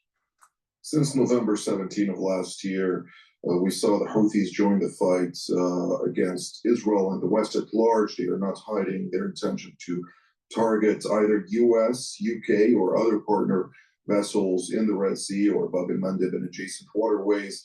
General Kimmett, over 100 vessels have already been struck, and it doesn't seem like the Houthis are overly deterred, irrespective of messaging to the Iranians with the B-2 bombers, at least from what I read in the various public domain statements. Nonetheless, to what degree does such an event carry weight among the other tribes which pledged allegiance to the Houthis for the simple fact that they received the funds and munitions that the Houthis pledged from the Iranians, once again involving that connection in their various activities throughout Yemen and beyond? Sadly, I don't think it's going to carry much of an actual practical message. The fact remains that Houthis have been successfully carrying out counter-ship operations, at least launching of counter-ship operations since October 7th. And the fact remains is that while there have been intercepted, in most cases destroyed, and no significant craft destroyed in the process, they have not yet been defeated. They are still, Muqawama resistance fighters, and the very fact that the B2 was used and perhaps knocked out a couple of facilities only, in my mind, emboldens their terrorist affiliates to say, look, if that's the best the U.S. could throw at us, let's keep doing this. So I'm glad to see that we're doing it. Kurilla's admission in the House Armed Services Committee that these are coming from Iran, but also that he has been unsuccessful in intercepting the vast majority of imports from Yemen and elsewhere from Iran, tells me that these resistance fighters, these terrorist fighters, aren't really deterred, won't be deterred, and unfortunately, they've got to find the same fate in Yemen that Sinwar found. So with that, we have run out of time, so I'd like to thank General Kimmett, All Colonel right. Eisen, So and that's the end of the Israeli news. What I want to do now is I want to go over that interview by Fox with Harris by Brett Barr. But before we do that, please go to my store, the-studio-reykjavik.com, and get the turmeric. This is a supplement that will bring down inflammation, and it's also an antioxidant. That's important for your immune system and also your cardiovascular system. Turmeric is synergistic with ashwagandha. Ashwagandha controls your cortisol levels, so you want to bring down those cortisol levels because in America, we have too much stress, and because of that, our cortisol levels are higher. In addition, when you don't sleep well, and you don't get into that REM cycle sleep, your cortisol levels are elevated, throughout the day. You're not reaching baseline or an ideal baseline for you. So, stress, lack of sleep brings up cortisol levels. And when you have cortisol levels that are high, then you have too much glucose in your bloodstream. And your immune system, when that's chronic, your immune system will go down. Your immune system won't be as functional and you'll get sick more often. So ashwagandha is really important to control your blood glucose levels and to control your cortisol levels. In addition, ashwagandha root, will bring down that inflammatory response. So it's going to help with your immune system and your cardiovascular system.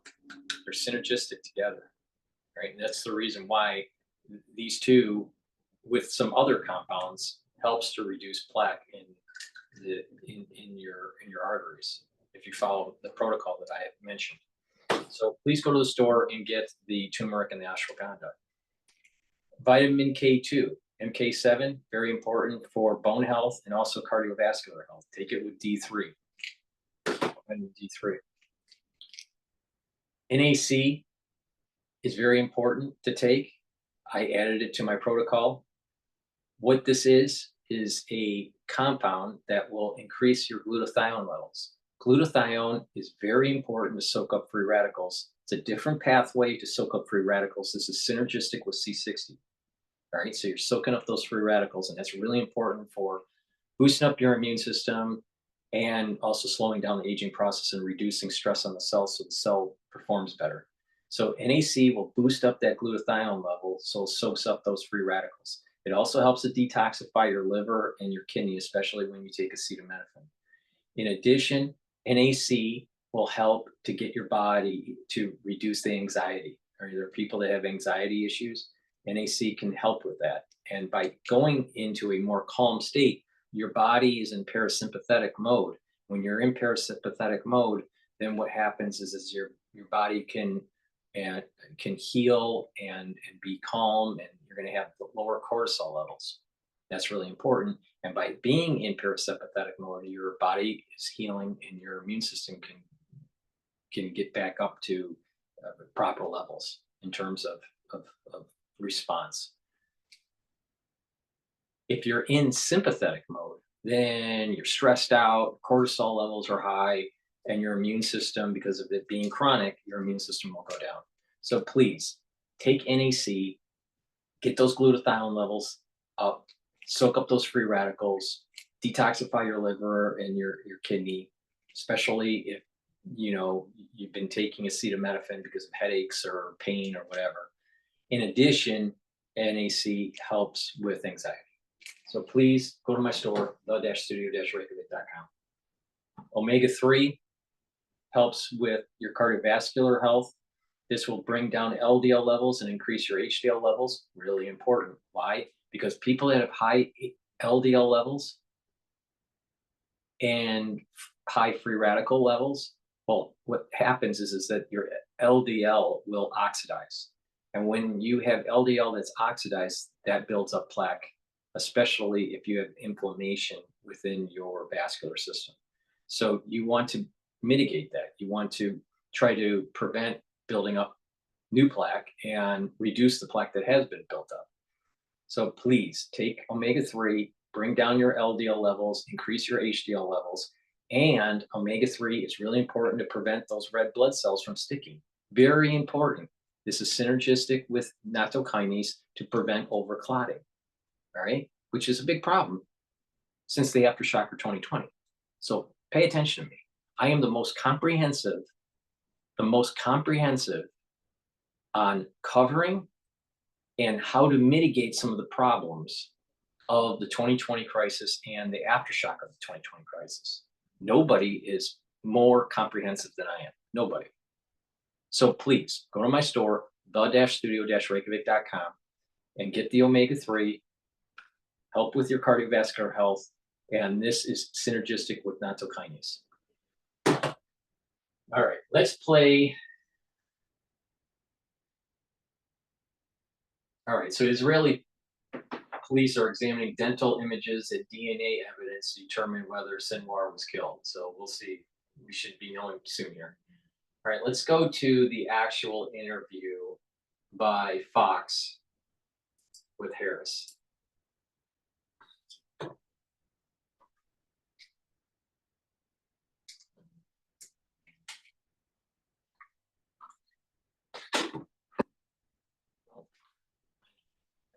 Sorry.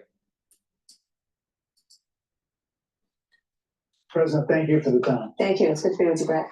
You know, voters tell pollsters all over the country and here in Pennsylvania that immigration is one of the key issues that they're looking at this election, and specifically the influx of illegal immigrants from more than 150 countries. How many illegal? Let me just interrupt this for a quick second. It's important to mention that they were supposed to start at 5 p.m. Eastern Standard Time. All right, so they were supposed to start at 5 p.m. and she was late, and she couldn't. They wanted to postpone it to 5:15. And if you pay attention to what she's doing, she's kind of trying to filibuster the interview to reduce the number of questions and the pushback from the interviewer. It's very obvious when you watch this. So just keep in mind, they were supposed to start at 5. So Brett is kind of rushing through to try to get more questions in because she was running the clock out. She was running the clock out by being late, and she was running the clock out by just filibustering the question. All right. Now, so that there's that dynamic. In addition, at the end, her staff was telling him to stop the interview near the end. All right. So the whole idea was that they were going to start at 5.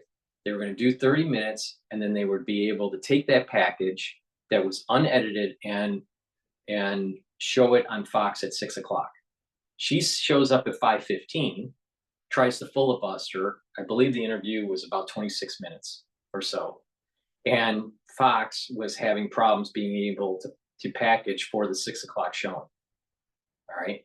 But they were trying to play games so Brett couldn't ask more questions or have some sort of rebuttal on what her answer was, some sort of clarification.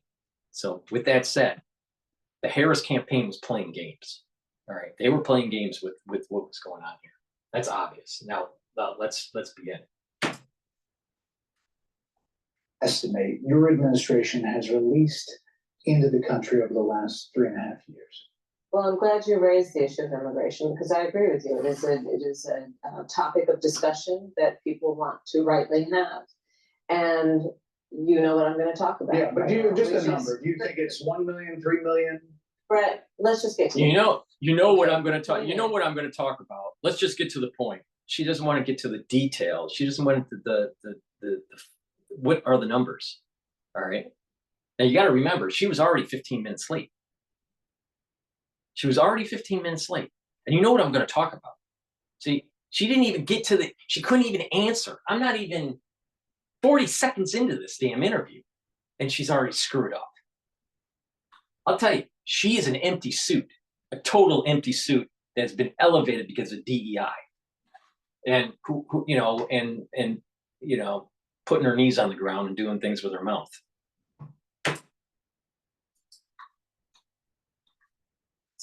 That we have a broken immigration system that needs to be repaired. So your Homeland Security Secretary said that 85% of apprehensions. I'm not finished. We have It's a an rough estimate immigration of 6 system. million. She's not finished, but she's late for 15 minutes. Yes, Your Highness.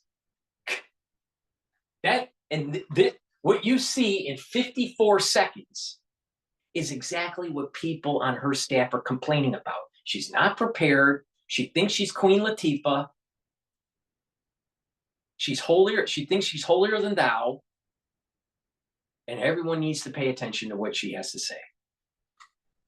She's an unprepared candidate, an empty suit that can't answer a question. 54 seconds in. Into the country. And let me just finish, I'll get to the question, I promise you. I was beginning to answer. And when you came into office, your administration immediately reversed a number of Trump border policies. Most significantly, the policy that required illegal immigrants to be detained through deportation, either in the US or in Mexico. And you switched that policy. They were released from custody awaiting trial. So instead, included in those were a large number of single men, adult men, who went on to commit heinous crimes.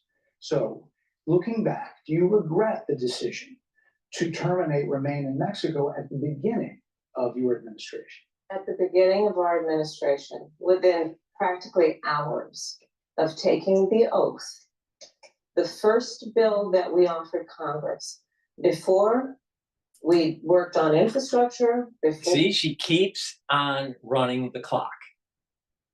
All right? She's running the clock. She's late and she's running the clock and not answering the question. The Inflation Reduction Act, before the CHIPS and Science Act, Before. before the bipartisan. Get to the answer. The first bill, practically within hours of taking the oath, was a bill to fix our immigration system. Yes, ma'am. It was called the U.S. Citizenship Act of 2021. Exactly. It was essentially so, a pathway to citizenship for please the. finish? Yes, ma'am. May I finish responding, But please? this, you have to let me finish. you please. had the White House and the House and the Senate, I'm and in they the didn't middle bring of up that. responding to the point you're raising, Okay. and I'd like. But she keeps on running the clock. She doesn't, you know, and because he knows what she's doing, she sucked away 15 minutes of the interview, right? By being late. He's trying to push as much as he can to get into the interview now. And so it makes it seem as though she is being attacked by Brett, but she's the passive aggressive one. Finish. Yes, ma'am. We.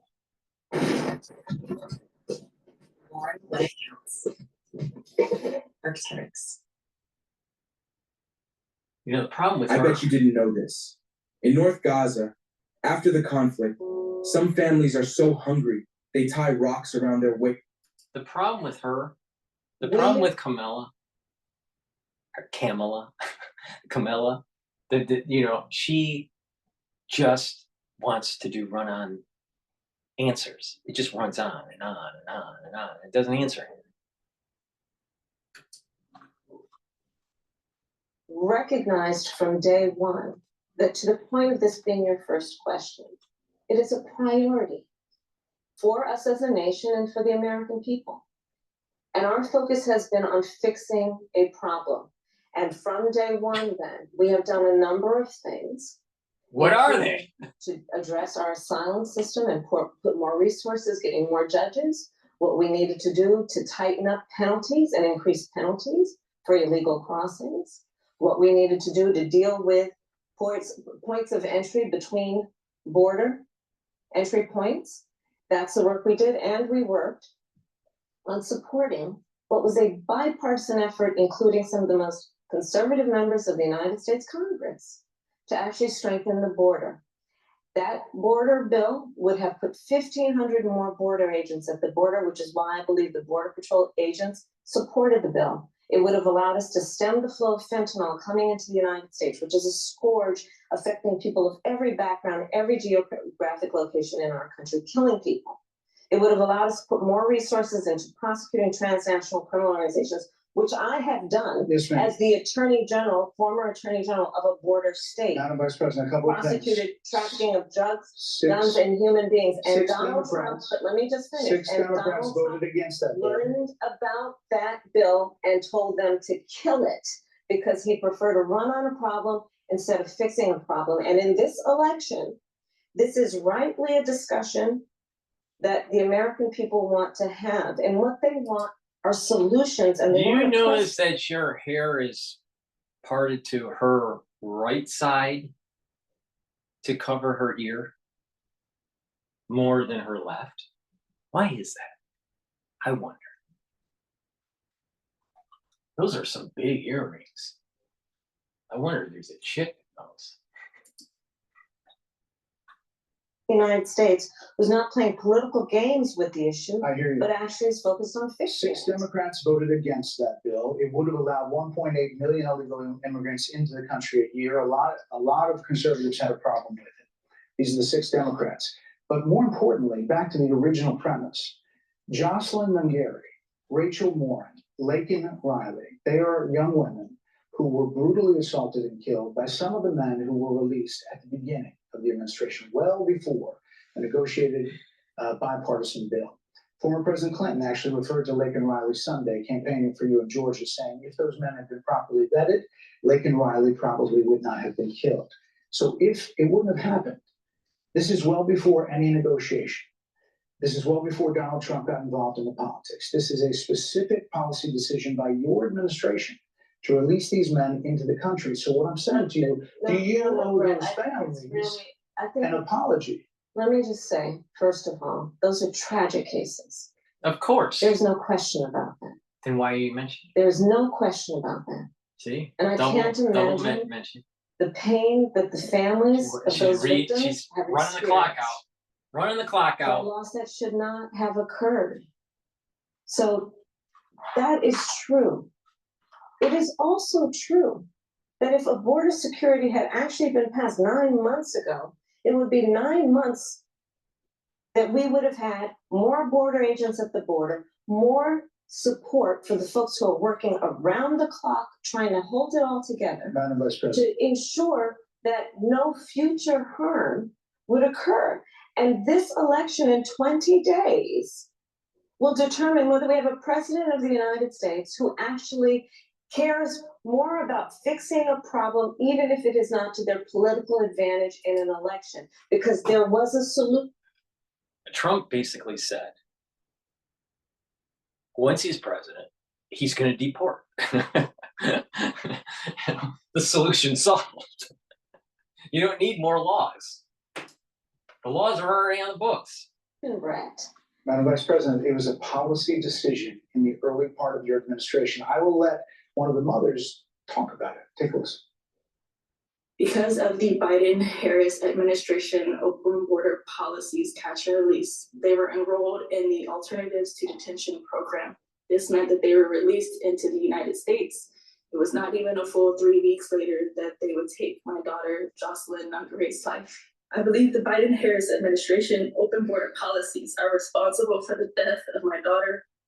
That's the early days. So do you owe them an apology is what I I'm will saying. tell you that I am so sorry for her loss. I'm so sorry for her loss. Sincerely. Wasting But time. let's talk about what is happening right now with an individual who does not want to participate in solutions. Wait, so let's blame Trump. Wait, she's saying, let's blame Trump for her policy that ended up, or the Biden-Harris policy that ended up where 3 females were killed. They had nothing to do with Trump. Because I'm sure that at this time, I would have to roll tape back, but I think he was worried about his Stormy Daniels case in New York. He was too busy with lawfare, from the Democratic Party. I'll tell you, she is as dumb as a box of rocks. She's an empty suit. An empty suit. Right. In all fairness, I told you, I feel awful for what she and her family have experienced. During that time, you said repeatedly that the border was secure. When in your mind did it start becoming a crisis? I think we've had it broken. Future of fast food automation is here. Hi, I'm Yusuke from Misa Robotics. Our fry station robot Flippy has already fried over. I think we've had a broken immigration system transcending, by the way, Donald Trump's administration even before. Let's all be honest about that. I have no pride in saying that this is a perfect immigration system. I've been clear, I think we all are, that it needs to be fixed. We need more. I was just down at the border talking with border agents, and they will tell you, and they've been told by the administration to let them in. It's that simple. It's that simple. What we need is gun turrets on the border wall, and it's automatic. Run by robots. Protect the border. We're being invaded. It's a problem. This woman is an idiot. She's an idiot, and all she's going to do is push amnesty. I know you investigate and you are a serious journalist. They will tell you we need more judges. We need to process those cases faster. We need the support for those cases that should be prosecuted. Process more cases. See, what it is build up an administrative state so you can process these people so they get legalization. That's what she's pushing. Not, you know what, you're in this country illegally, get the fuck out. Congress ultimately is the only place that's going to get fixed, Brett.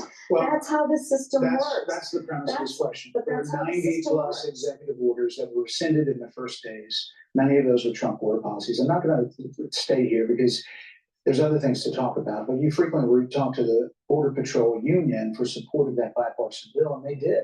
They supported it. But they also just endorsed Donald Trump and said, you've been, quote, a failure with border security. Why do you think they said that? I think they're frustrated, and I get it. They want support. They want support, and that's what that border security bill would have done. These guys down at the border, these men and women, they're working hard. They're working around the clock. I get it. There's a lot of people that look back at what you said in 2019 when you first ran. This is something that Brett didn't bring up, but if you remember, roll back the tape. She was avoiding the border in the early days of the administration. You remember that? She wasn't willing to go down there when there was a problem. Now, if they're working so hard, don't you think that she should have got her fucking ass on a plane to Texas or to Arizona or some of the other border states that are dealing with the problem and get the job done and fill up the gaps to stop the inflow? No, because the Democratic Party wants the inflow. They want to build up an administrative state so they can just rubber stamp and process these people and make them legal. Because they're hoping that they'll vote Democrat and they're going to turn a red state into a blue state. That's how the system works, according to Kamala.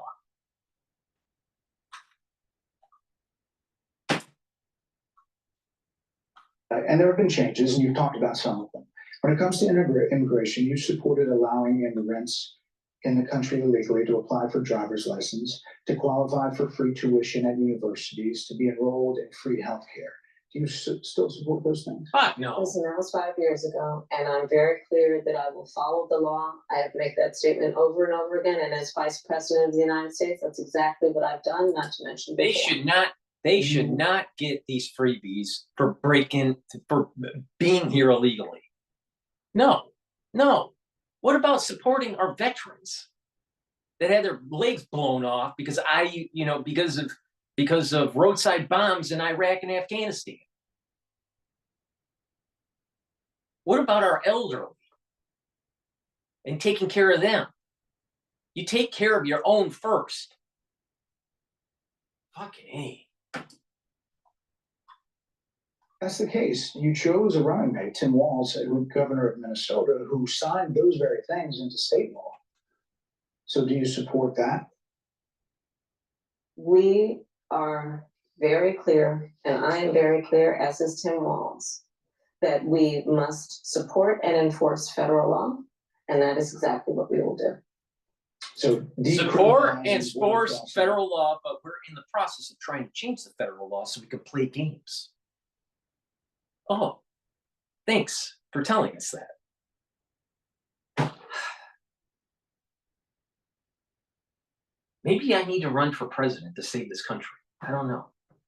I just think our country cannot be dealing with people like this, but our country is run by individuals like her, and we're in danger. You know, the Robinson family, danger, danger with the robot. You know, danger, danger. We're run by a bunch of empty suits.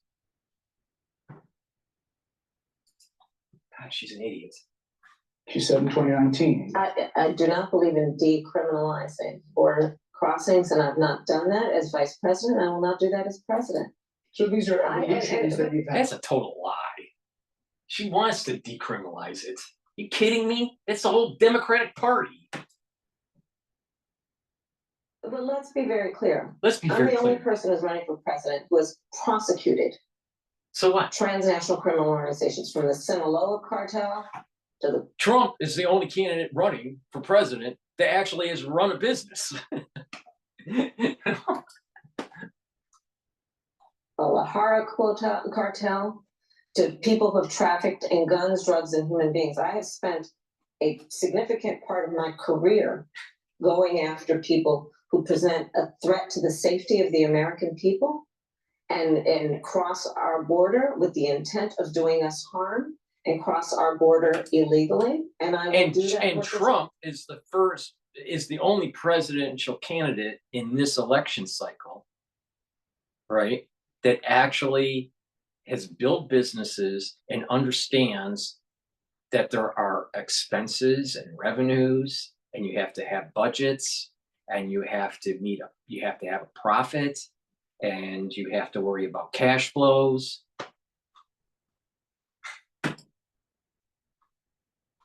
President, I take that work quite seriously. This is a time when voters, especially here in Pennsylvania, are inundated with commercials and ads. They just want it to stop because it's every commercial. But many of them add noise, but a few of them seem to break through. This particular one from the Trump campaign has gotten a lot of attention. Kamala supports taxpayer-funded sex changes for prisoners. Surgery. For prisoners. For prisoners. Every transgender inmate in the prison system would have access. So are you still in support of using taxpayer dollars to help prison inmates or detained illegal aliens to transition to another gender? I will follow the law. I will follow Guys, the law. it's crunch time, and any dollar that you can give to help my father deliver a massive victory matters now. It's really important to pay attention when the Democrats say we'll follow the law. That's code for we're going to change the law, so we're going to force it on you, you conservative, you right-wing conservative that doesn't want to spend taxpayer dollars on transgender sex changes. You right-winger. We're only 11 minutes and 14 seconds into this, and she is totally bombed. Please go to my store, the-studio-reykjavik.com, and get Myotrol. This helps to maintain muscle, to build muscle. If you're an athlete or you're a bodybuilder, take Myotrol. When you get older, it's really important to take Myotrol every day to maintain your muscle In addition, it helps to improve the health of your mitochondria. That's really important because you need ATP to maintain muscle. So please go to my store if you're an athlete, if you are just working out just to stay fit, if you're getting older and you want to maintain your muscle mass or build more muscle, take Myotrol every day so you're building up and maintaining that muscle mass. It's important because as you get older, muscle mass really declines, your energy levels decline, and you need ways to boost up your energy and to maintain that muscle. And I've been telling you about how to boost up your ATP. So pay attention. And that's part of the reason why by taking the supplements that I offer, you're slowing down the aging process and you look beautiful like me. All right. Instead of like Alex Jones, that's actually younger than I am, but he looks 15 years older. I mean, really, let's think about that. Alex Jones is 2 years younger than I am, but he looks 15 years older. And he sells supplements. Do you really think he's taking them? Do you really think he follows an anti-aging protocol or does cleanses on a regular basis like what Dr. Group is telling him to do?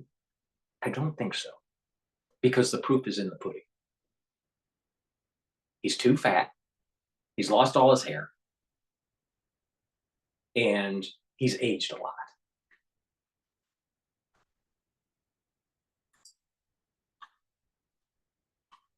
And it's a law that Donald Trump actually followed.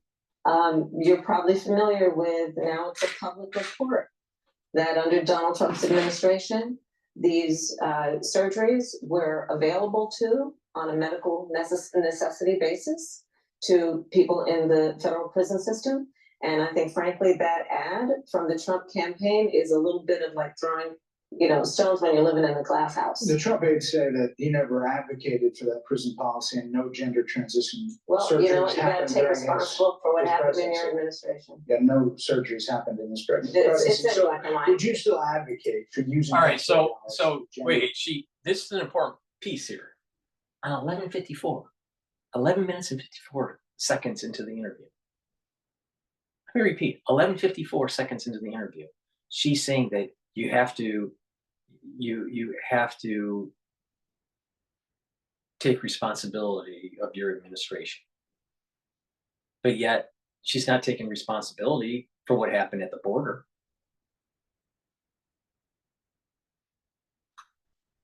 Look at what happened at the border. Your administration did that. Those 3 females were killed because of your policy. She didn't take responsibility. She didn't even show up early in the administration to deal with the crisis as waves and more waves and more waves were coming through.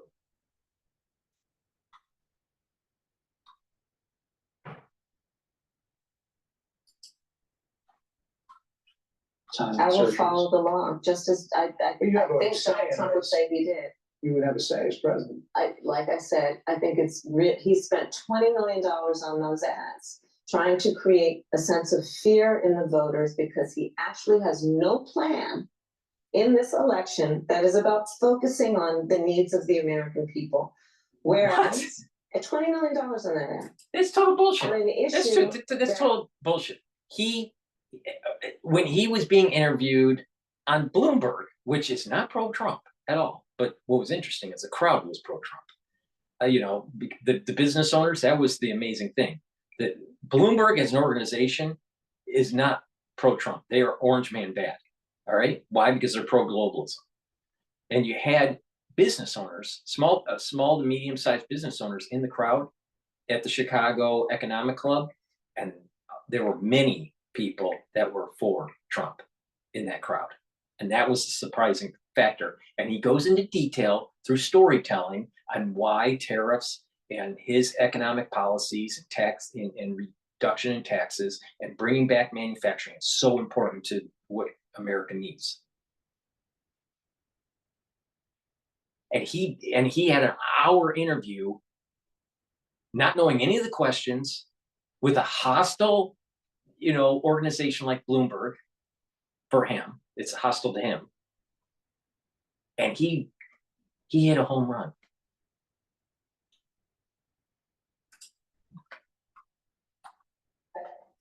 as it relates to the biggest issues that affect the American people, it's really quite remote.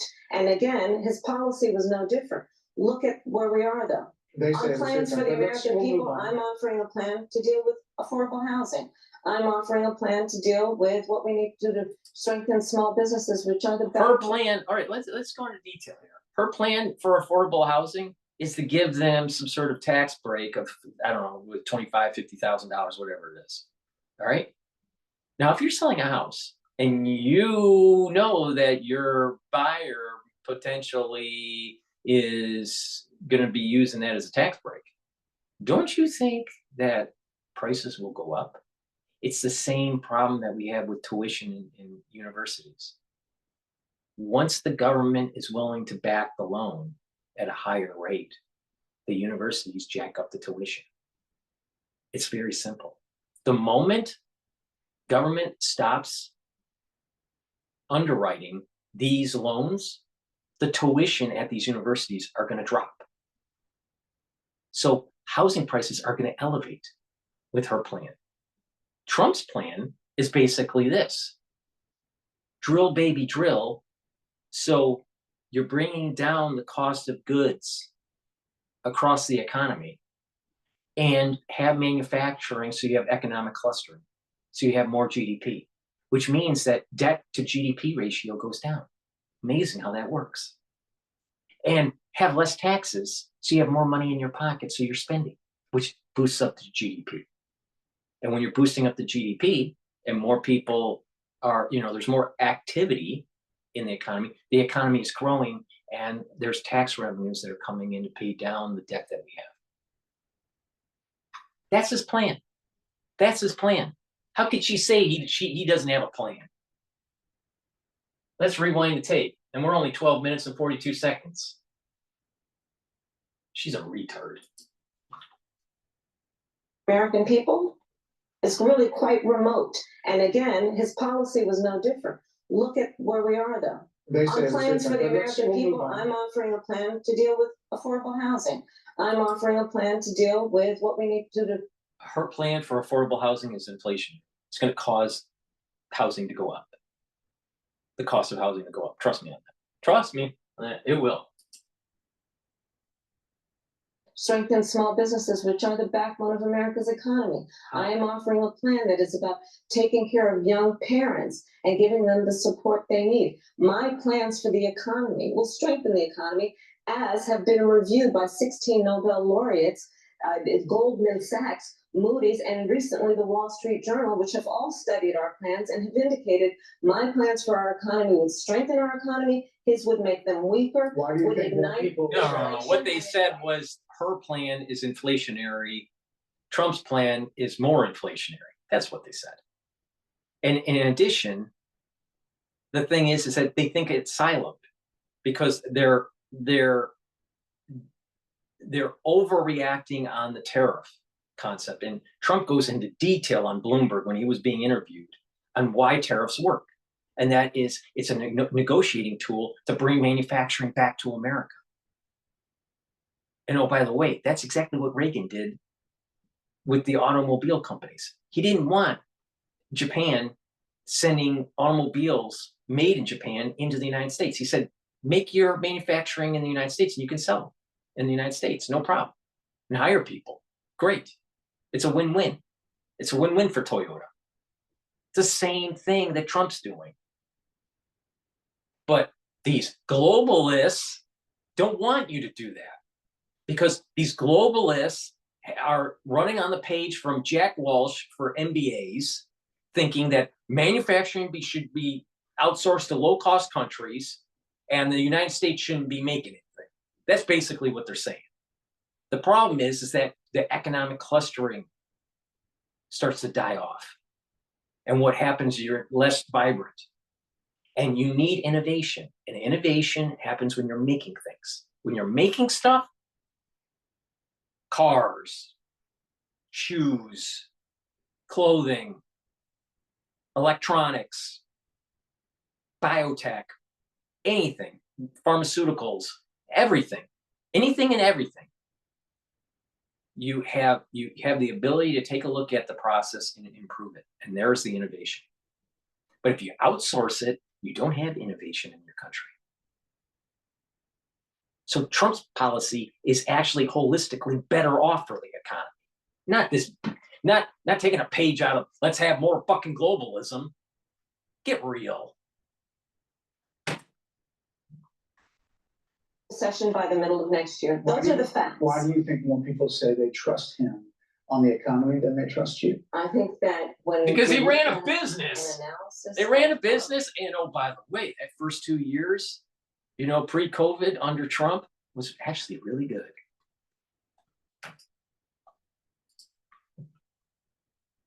Plans for what we would do as president of the United States. It has been clear to those who study and understand how economic policy works that Israel did kill him, did kill Sinwar. Let's out by several analysts, and it's the one that I tend to agree with. My best guess is that there's more war, there's more genocide, that Israel continues until it achieves its quote-unquote total victory, right? They're already fully engaged, not only in Gaza, but also in Lebanon, and they're likely going to strike Iran, right? So that's the most likely scenario. But I don't think we can dismiss outright the possibility that Israel views what has happened today as an opportunity, and that specifically Netanyahu views this as an opportunity to declare victory. The mission is accomplished moment. He could call for a snap election. He would likely win because his polling numbers were already soaring before this news, and they're going to likely be higher after this news of this killing of Yahya Sinwar, right? One other point on this that I think is important to bear in mind, and that is that Gaza has been effectively destroyed. As Norman Finkelstein said in a recent interview, he said Gaza is gone, right?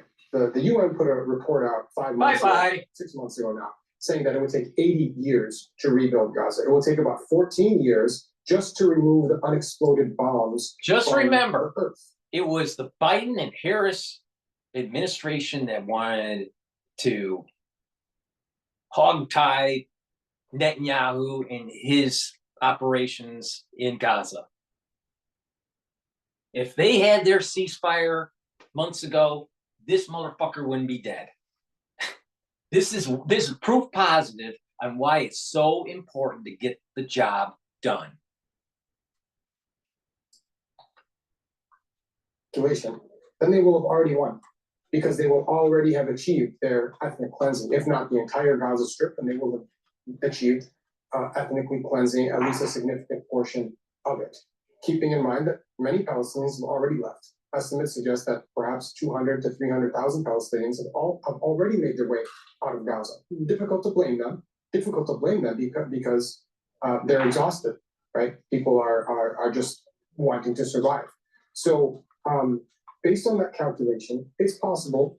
I'm not saying it's the likely scenario. I don't want anyone to misinterpret what I'm saying, but it is possible that Israel views this as an opportunity. We get our hostages. They'll say we get our hostages back, right? We can say that we killed Yahya Sinwar, Mohammed Deif, Ismail Haniyeh. Of course, they've also degraded. They will say they've degraded Hezbollah, and they're also going to likely get the ethnic cleansing of at least a significant part of the Gaza Strip. Mohammed Al-Masri, many thanks indeed. As you say, nothing is definitive. We don't know for certain what's going to happen, but it's very good to have you here to speculate. It's great. This is a glorious day to have Sinwar eliminated. All right, back to Empty Suit. I do believe the American people are ready to turn the page on the divisiveness and the type of rhetoric that has come out of Donald Trump. People are ready to chart a new way forward. And they want a president who has a plan for the future and a plan that is sound and will strengthen our country. My plan for the economy does exactly that. His plan would be, again, to give tax cuts to billionaires and the biggest corporations in our country and blow up our deficit. It's interesting you said turn the page, Madam Vice President. You were asked on 2 different shows last week what, if anything, you would do differently than President Biden. Here's what you said. Would you have done something differently than President Biden during the past 4 years? There is not a thing that comes to mind in terms of, and I've been a part of most of the decisions that have had impact. Under a Harris administration, what would the major changes be and what would stay the same? Sure. Well, I mean, I'm obviously not Joe Biden. I know. And so that would be one change in terms of, but also I think it's important to say with, 28 days to go, I'm not Donald Trump. So, you're not Joe Biden, you're not Donald Trump, but nothing comes to mind that you would do differently? Let me be very clear. My presidency will not be a continuation of Joe Biden's presidency. And like every new president that comes into office, I will bring my life experiences, my professional experiences, and fresh and new ideas. I represent a new generation of leadership. I, for example, am someone who has not spent the majority of my career in Washington, D.C.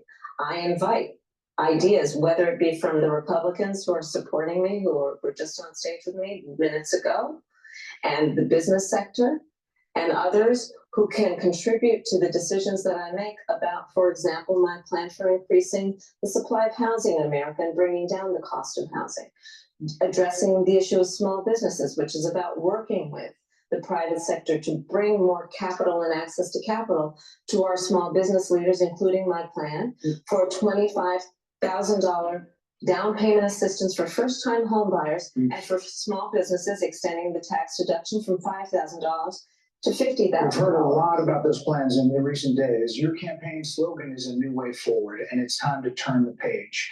You've been vice president for 3.5 years. So what are you turning the page from? Well, first of all, turning the page from the last decade in which we've been burdened with the kind of rhetoric coming from Donald Trump that has been designed and implemented to divide our country and have Americans literally point fingers at each other. Rhetoric and an approach to leadership that suggests that— What did the Democratic Party do when Kavanaugh was being nominated for the Supreme Court? Or what about that Amy Barrett, I think it was her name? The Democrats don't like conservative judges. And they try to make up stories to demonize the candidate. I'm telling you, the Democratic Party, they're like mobsters. They're like mobsters. They want to say that the right-wing conspiracy and the right-wingers and all this stuff. You know what? It's the left-wingers that are screwing up this country. Look at just the— do you think the BLM movement came out of right-wing, the Republican right-wing party? Of course not. It came out of the left-wing party. And the Democrats loved it. And not only that, all these schools that were donating, to support the BLM movement. And it was a big, fraud. Based on who you beat down instead of what we all know. The strength of leadership is based on who you lift up. The strength of an American president, which is one who understands that the vast majority of us have more in common than what separates us. That is more than 70% of people. That is about turning the page on rhetoric that people are frankly exhausted of, Brett. More than 70% of people tell the country is on the wrong track. They say the country is on the wrong track. If it's on the wrong track, that track follows 3.5 years of you being vice president and president behind the president. That is what they're saying, 79% of them. Why are they saying that? If you're turning the page, you've been in office for 3.5 years. And Donald Trump has been running for office. But you've been the person holding the office. Come on. Madam You and Vice I President. both know what I'm talking about. You and I both know what I'm talking about. I actually don't. What are you talking about? What I'm talking about is that over the last decade, But you're people the have level of become, power. but listen, over the last decade, it is clear to me, and certainly the Republicans who are on stage with me, the former chief of staff to the president, Donald Trump, the former defense secretaries, national security advisor, and his vice president. One, that he is unfit to serve, that he is unstable, that he is dangerous, and that people are exhausted with someone who professes to be a leader who spends full time demeaning and engaging in personal grievances and it being about him Madam instead Vice of President, the American people. If People that's are the tired case, of that. if that's the case, why is half the country supporting him? Why is he beating you in a lot of swing states? Why, if he's as bad as you say, that half of this country is now supporting this person who could be the 47th president of the United States? Why is that happening? This is an election for president of the United States. It's not supposed to be easy. I know, but It's not supposed to be. It is not supposed to be a So cakewalk are they for misguided, anyone. the 50%? Listen, Are they stupid? Oh What is God, it? I would never say that about the American people. And in fact, if you listen to Donald Trump, if you watch any of his rallies, he's the one who tends to demean and belittle and diminish the American people. He's the one who talks about an enemy within, an enemy within, talking about the American 19 minutes people. in, 19 minutes into the, exactly 19 minutes into the interview, she says this, all right? And the enemy within is the national security state. The enemy within is the ones that are trying to maintain the status quo of the administrative state and globalism. They don't want Donald Trump because he's going to be a wrecking ball for their global order. All right, that's a good thing because the administrative state and the national security state became too big, too powerful, and circumventing Congress. The dossiers, the lawfare, the crazy stuff that was going on with the FBI, not investigating the Hunter laptop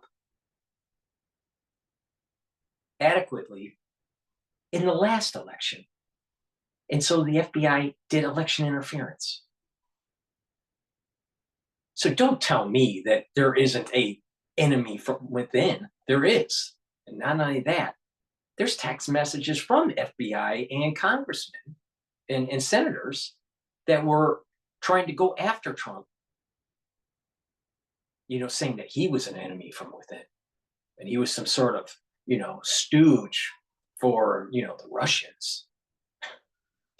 Really? Really? What's more probable, that Trump is a stooge for the Russians, or that our administrative state and our national security state is trying to hold power and they don't want, you know, a person like Trump in the office because they can't control him, and that he wants them restructured?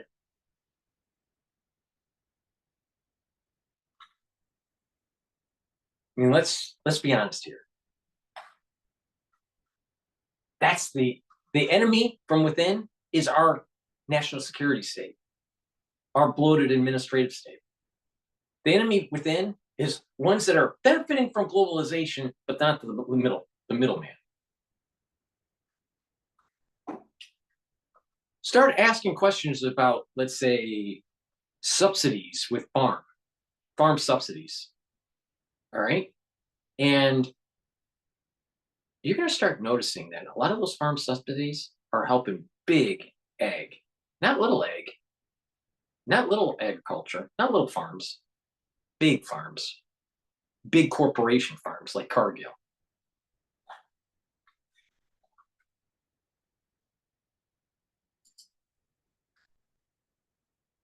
Suggesting he would turn the American military on the American people. We asked the question to the former president today. Harris Faulkner had a town hall, and this is how he responded.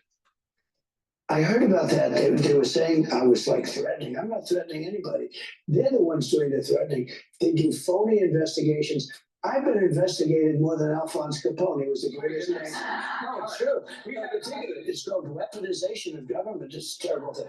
So, Brett, I'm sorry, and with all due respect, that clip was not what he has been saying about the enemy within that he has repeated when he's speaking about the American people. That's not what you just showed. He was asking. No, that's not. The enemy from within is using the lawfare. It is related.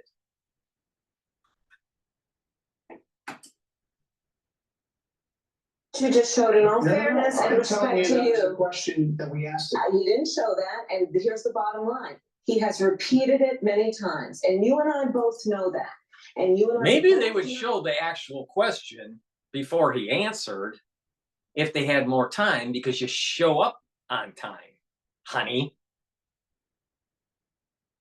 Don't say, well, they, cut the question out and then not tell your audience that you showed up 15 minutes late.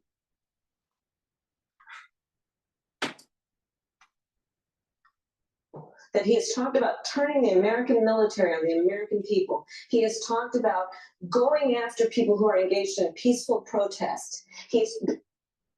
We had the national security state go after American citizens through the CIA collecting data and then lie about it to Congress when they were asked.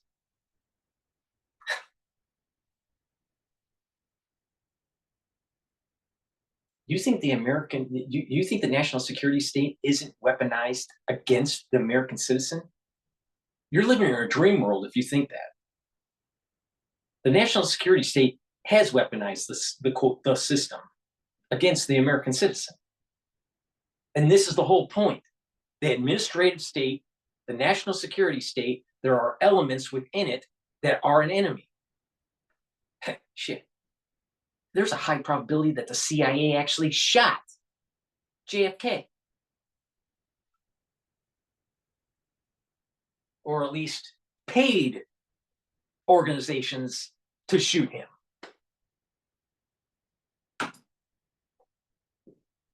Talked about locking people up because they disagree with him. This is a democracy. And in a democracy, the president of the United States in the United States of America should be willing to be able to handle criticism without saying he'd lock people up for doing it.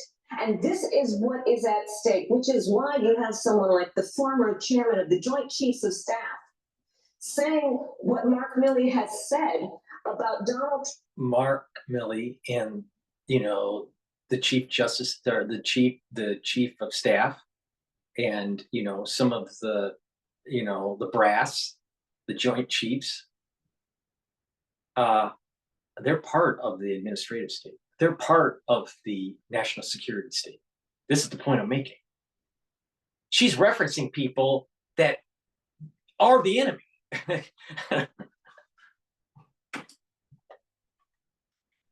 being a threat to the United States of America. He's quoted in the Bob Woodward book that way, yes. Let me ask you this, Madam Vice President. You call Donald Trump, you call Donald Trump, he's misguided. You say now he's unstable. He is unstable. He's not well. You say he's mentally not stable. He's not stable. Let me ask you this. You told we many interviewers that Joe Biden was on his game, that ran around circles on his staff. When did you first notice that President Biden's mental faculties appeared diminished? Joe Biden. The Trump train.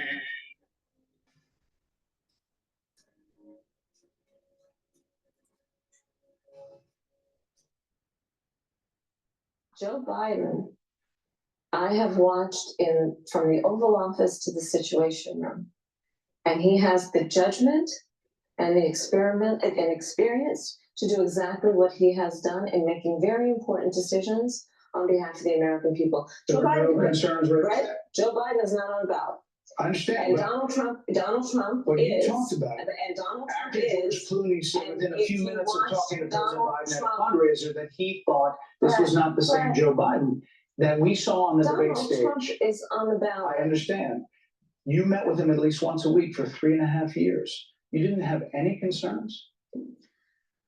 I think the American people. If she couldn't see the mental decline of Biden, how the hell does she have the quote skill set to even have an opinion on if Trump is mentally fit for office? You have to question her judgment. She's an empty suit. I'm telling you, she's an empty suit. She doesn't, and she's been elevated. The thing is that she's been elevated to higher positions without really going through the gauntlet and not really performing. She is the queen. She is Queen Latifah of DEI.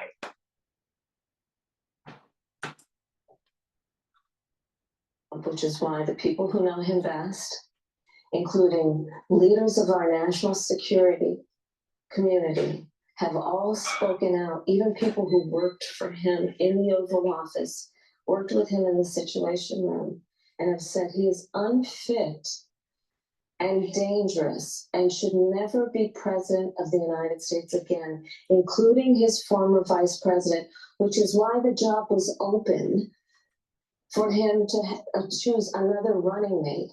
So that is a fact. That is a fact. Madam Vice President. These people she is referring to are enemies of the state because they're trying to support this bloated administrative and national security state that actually tried to use their power to make up stories, to demonize and to do lawfare, and to circumvent a presidency while Trump was in office by slow walking policies because it was going against the status quo. And the thing is Trump, as president, when he was president, all right, is the head of the executive branch. Not the department heads. They're not. They have to abide by what the president says. Within legal means, right? But the thing is that they weren't. They were slow walking, and they were trying to circumvent, and they were trying to demonize, and they played political. There was a lot of political warfare that was going on top of all the lawfare and stuff. The bottom line is that Americans need to wake up and say the national security state and the administrative state needs to be truncated because you have bad apples in there that are actually too powerful, and they are circumventing our democracy or our constitutional republic.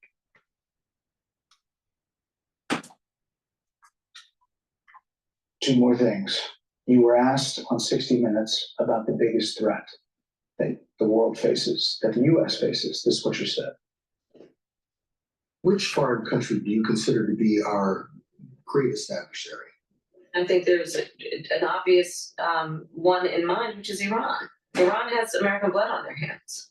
Okay, this attack on Israel, 200 ballistic missiles. What we need to do to ensure that Iran never achieves the ability to be a nuclear power, that is one of my highest priorities. A number of experts thought you would say China. The FBI director had said that. But you said Iran. If that's the case, what do you say to critics who look at the actions of your administration and say you're not acting like Iran is the number one threat? Well, I will tell you most recently, whether it was in April or in October, in the several hours on each occasion that Iran posed a threat to Israel. They have kept on telling Israel to do a ceasefire. And Israel, if they abided by what Biden-Harris administration wanted, Hezbollah, Hamas, and Iran would get stronger. That has been proven out throughout the decades. In addition, if they did the ceasefire, they wouldn't have killed Sinwar. That just happened today. You need to be forceful. And if Iran is such a problem, we're going nuclear, then you need to decapitate the theocratic regime in Iran and destroy their capability in nuclear weapons. It's that simple. She didn't say China because she's on the payroll of China. Let's think about, what's her involvement with China actually as a lawyer? What about her husband with China? What about Waltz with China? Doesn't this seem really, strange that there's a lot of China involvement and tangential activity on a professional basis? Sounds like the Hunter Biden family.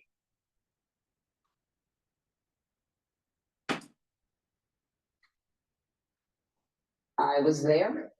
I was Most there? recently She's in like the a Situation horse. Room in the most recent attack, working with the heads of our military and doing what America must always do to defend and to support Israel in its requirement to defend itself and to give American support to be able to allow Israel to have the resources to defend itself against attack, including from Iran and Iran's terrorist proxies in the region.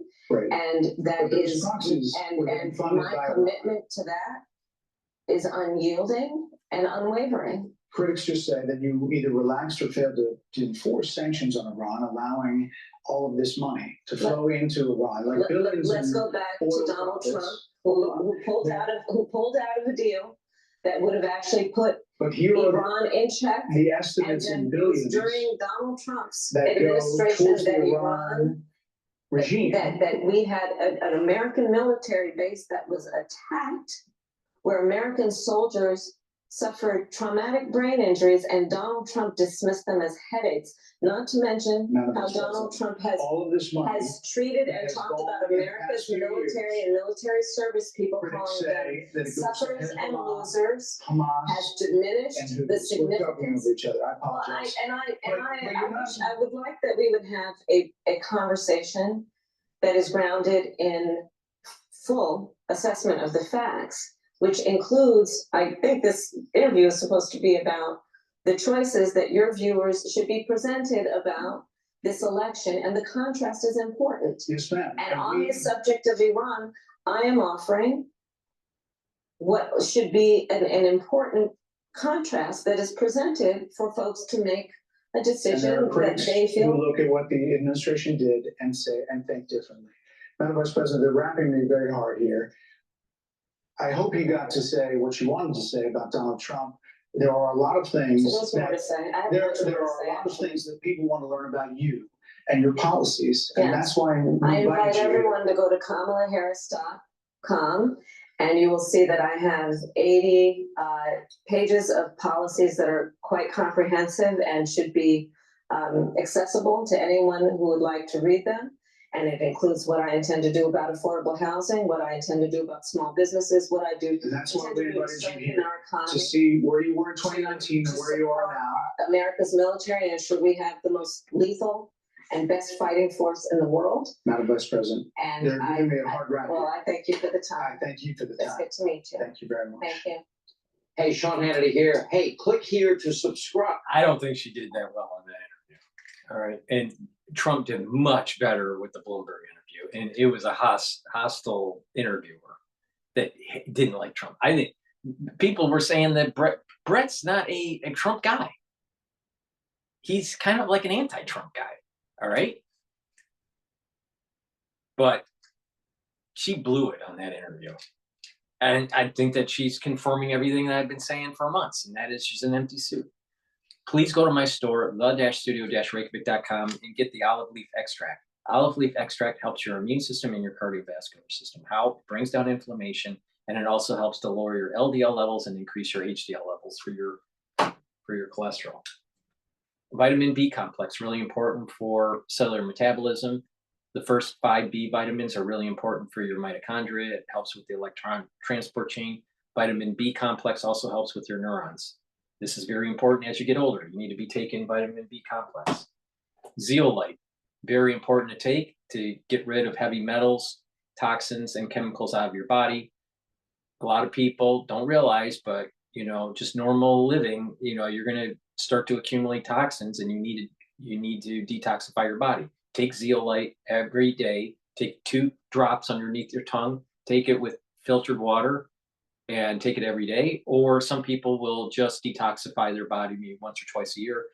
In that regard, just take maybe 4 drops or so underneath your tongue.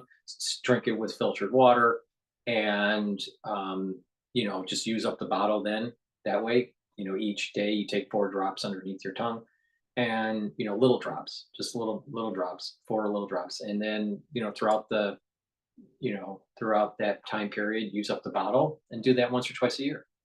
It's that simple. Please go to my store, the-studio-reykjavik.com, and get the zeolite.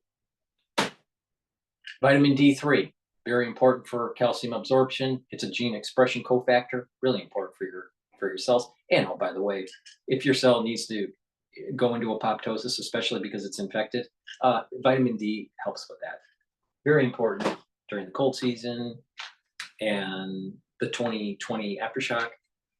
Vitamin C, important to boost up your immune system and helps with your skin. If you're sick because of the cold season, take a double dose of vitamin C. Make sure you drink it with filtered water. Ubiquinol, very important to take. This is the active form for CoQ10. I've been taking ubiquinol for many, many, many years. It's important because it improves your energy levels. It's an antioxidant, and it helps with neural health. As you get older, it's important to take ubiquinol to maintain that neural health. Remember, ubiquinol is the active form for CoQ10. It's a very high quality product. Please go to my store and get the ubiquinol. And lastly, we talked about this, nattokinase. Nattokinase is fibrinolytic, so help to break up clots. That's really important in the aftershock of 2020. And oh, by the way, it also brings down LDL and increases your HDL levels. So that's very important because it's synergistic with olive leaf extract if you want to stack them together. So please go to my store and get the nattokinase. Let's hear what's going on with Al Jazeera here. We'll pursue our enemies to the end, anytime and anywhere. The circle is closed, but the mission is not over. The IDF will continue to operate in the Gaza Strip for years to come. And now the series of achievements and the elimination of Sinwar must be taken advantage of to bring about the return of the abductees and the replacement of Hamas's rule. On this day, we will also remember the painful price of the war, all the murdered and the martyrs, and we will strengthen all of our heroic soldiers who have been working for over a year in all arenas to ensure that never again. Let's bring in Gideon Levy, an author and columnist with the Israeli newspaper Haaretz. He joins us live from Tel Aviv. So some developments since we last spoke, Gideon. A, first of all, it's been confirmed. B, that it happened yesterday, Wednesday. But what I actually want to pick up on is what Benny Gantz said there, because I think it's really important to look at his statement saying that the IDF, that's the Israeli military, of course, will continue to operate in the Gaza Strip for years to come. That is not what many people are saying. People are saying this is now an opportunity to negotiate again, a ceasefire, the return of the captives. But perhaps this is an insight into what Netanyahu is thinking, which is that nothing changes. Which also shows you that there is no real opposition in Israel. If one of the most dominant figures in the opposition, the one who has the biggest chances to succeed Netanyahu, speaks and wants exactly the same, namely the continuance of the Israeli presence in the Gaza Strip. And therefore, all the talkings now about a deal, which are very justified, obviously, ignore one fact that Netanyahu does not want and is not ready to withdraw from the Gaza Strip. And I have big doubts that the deal can be achieved without the withdrawal of Israeli troops. What do you make of the intel, Israel's intel in the Gaza Strip? Because it certainly differs from its intelligence in Hezbollah, which it's managed to successfully decapitate, according to many analysts, in Lebanon. It took Israel a year of fighting in Gaza, many years before that, as our correspondent Kimberly Halkett was saying. The US was also very keen to see Yahya Sinwar captured or killed. And now, finally, he is in an open firefight, not through an assassination, a targeted assassination, but almost by accident. What does this say about the state of Israel's intelligence in Gaza? Not only this, you didn't mention also the fact that Israel has no clue where the hostages are being kept. That's also a proof to the limits of Israel's intelligence in the Gaza Strip, which is quite surprising, by the way, because Israel was present physically in Gaza for so many years. The Israeli Shabak, the Israeli Secret Services, has their contacts there much more than in Lebanon, and they are also much more active in Gaza with all kinds of deals with people who want to get out from Gaza for medical treatment or other things. They are blackmailing them, and still with all this huge apparatus, both with human beings and with technology. And it took them 1 year to find someone who is in a very small piece of land. Gideon, I'm just going to interrupt you there because we have got Netanyahu speaking, Israeli Prime Minister Benjamin Netanyahu speaking. Let's listen in. And those who will surrender and also release our captives will remain alive. I also say that all those who will try to harm the captives will be dead. And we will also settle a long-standing score with them. We will continue to work until the end of the war for all the region and for the... We are saying that the darkness is no longer here and that the light will come soon. Hassan Nasrallah died and many other leaders also died. So this is the beginning of the end. We have a big opportunity in order to eliminate the axis of evil and to work together for a future of peace and stability in the region. Together, we can eliminate this axis of evil and also to build a better future. Now, in front of the world, it is clear now why we have insisted to continue this war and why we have insisted to enter Rafah, so that we can reach all the leaders of Hamas, including Yahya Sinwar and many other leaders. I salute all the efforts exerted by our soldiers and also by the Shin Bet security. We have demonstrated today that all those who try to harm us, this is what happened to them, and how the forces of good can always beat the forces of evil and darkness. The war is still ongoing and it's costly, and I express my sincerest condolences to all the families of the soldiers who died. They are heroes, especially during the last days. We are closer to victory. As King David said, I will eliminate all my enemies and I will not go back before achieving victory. People of Israel, we are currently at war and a lot of challenges are still facing us, and we have to remain resilient and we need to stand firm on our ground and to continue to fight, and with the blessings of God we will achieve victory. Let's bring back Gideon Levy, who was listening in for... Now, does that seem like Israel's losing, or is Israel winning? See, Richter is he's anti-Israel, right? And guess what? This targeted striking, and killing off the heads of Hezbollah and Hamas, and going after the heads of the theocratic regime in Iran is the right move here.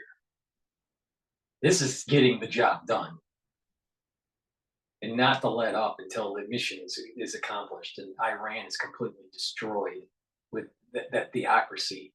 And by doing that, it allows for the secular population to have freedom, to have representative government, and to live in prosperity instead of under the ire of a Shia rule, this theocratic regime. It's crazy. The Israeli Prime Minister Benjamin Netanyahu making his first statement since the confirmation of Yahya Sinwar being killed in Gaza. What struck me, many things struck me actually. First of all, that the war is still not over, that The Israelis will continue full force until soft hostages are returned, which suggests that Netanyahu is looking to do that militarily rather than through negotiations and a ceasefire. Also, that Hamas will not rule Gaza and that this is an opportunity for people to free themselves. But he also justified the military, the Israeli military, going into Rafah, because this, of course, is where that gunfight happened, where Yahya Sinwar was killed. Also, if we remember, this was the US's red line, wasn't it? The red line that came to nothing in the end. But it said that the Israelis could not go into Rafah, into a ground operation where many people were sheltering, and that there was a red line to the US. The Israelis doesn't matter what the red line is for the US, because what did the Ribby say? I said this 2 weeks ago, all right? Maybe a week and a half ago. The Ribby told Netanyahu in the early 1980s. It's prophetic. Get the job done with the 7-front war, all right? By not being hubris, not being afraid, and don't listen to the international community. Just get the job done. And then there will be peace. And every decade that has gone by since the 1980s, when the Israelis placated to the international pressure, or were afraid, or were hubris, lost. As long as they follow what the Ribby told Netanyahu to do, Israel is not going to fail. It's not going to fail, Scott Ritter. It's not going to fail. They're not going to fail as long as they follow what the Ribby told them to do. All right? Because they have failed every single decade because they didn't follow what the Ribby told them to do. Well, here we go. Do you think it's just by accident that he is eliminated during Sukkot, the first day of Sukkot? No, it's not by accident. There's a divine hand here. There's a blessing that's coming down to the soul root of Jacob. Remember, October is an extremely strong for Esau. He's Esau. He comes from the soul root of Esau. And October is a very strong month for the soul root of Esau. But on the first day of Sukkot, the blessing comes down for Jacob to be able to eliminate this motherfucker. Yeah, Scott, Israel's losing. Yeah, right. Now Netanyahu is taking this as justification. Yes, absolutely, without any surprises. As I said before, his declaration that Netanyahu has no intention to put an end to the war and no intention to withdraw from Gaza. And now he can see it as a proof to his policy, namely that only by force. The fact that the hostages are not released yet and will not be released. The war is Gaza, Hezbollah, the war is Hamas in Gaza, Hezbollah in Lebanon and Syria, and Iran. The war ain't done yet, dude. Don't make the mistake that was done in the 80s, the 90s, the 2000s, 2010s, and in the 2020s. Don't make that mistake. Get the job done. And that's what Netanyahu said. Without the deal, can be ignored by him because for him the hostages are not the first priority from the very beginning. And I think that he follows his ideology. It's not only his personal interests as people tend to think, it's also his ideology, namely believing only in living on the sword and only living on controlling by military force the Palestinian people. No other way is open in his eyes. And here we see it in his speech. And there's a lot of talk, isn't there, of who might be replacing Yahya Sinwar. And certainly this will be a topic of discussion in the coming days as names start to come forward. Right. But it actually doesn't seem that's the end of my transmission. Please go to my store, the-studio-reykjavik.com. Get the health products, follow the protocols that I've been mentioning on multiple videos. You can purchase anti-aging boxes that I have curated for you, so it's easy to purchase, or you can buy individual items. It's up to you. But take the supplements, improve your health, boost up your immune system, and slow down the aging process. It works, but you have to be vigilant and you have to be proactive with your health. In addition, please help support my work by following me on the 4 channels on YouTube that I have. I also have Brighteon, Bitchute, and Rumble. Please follow me on all those 7 channels. You can also follow me on X. I have 2 channels on X, and I also have 1 channel on GETTR. So by doing that, you are following my work. I also have just recently started populating a TikTok channel. So all the links are in the description of this video. Go in the video description of this video and click the links. Make sure you subscribe to TikTok, follow me on X, follow me on GETTR. Make sure you sign and subscribe to all 7 channels that I have for YouTube, Brighteon, Bitchute, and Rumble. And also be a paid member if you can to my Patreon channel to help support my work. My videos are for free. I have thousands of videos for free. You learn a lot, all right? And, you know, you can get entertained too at the same time. So please go to my store, the-studio-reykjavik.com, and improve your health. Thank you for listening. Please share the links. Please follow me. Have a nice day. And oh, by the way, getting rid of Sinwar was the right thing to do. It's getting the job done.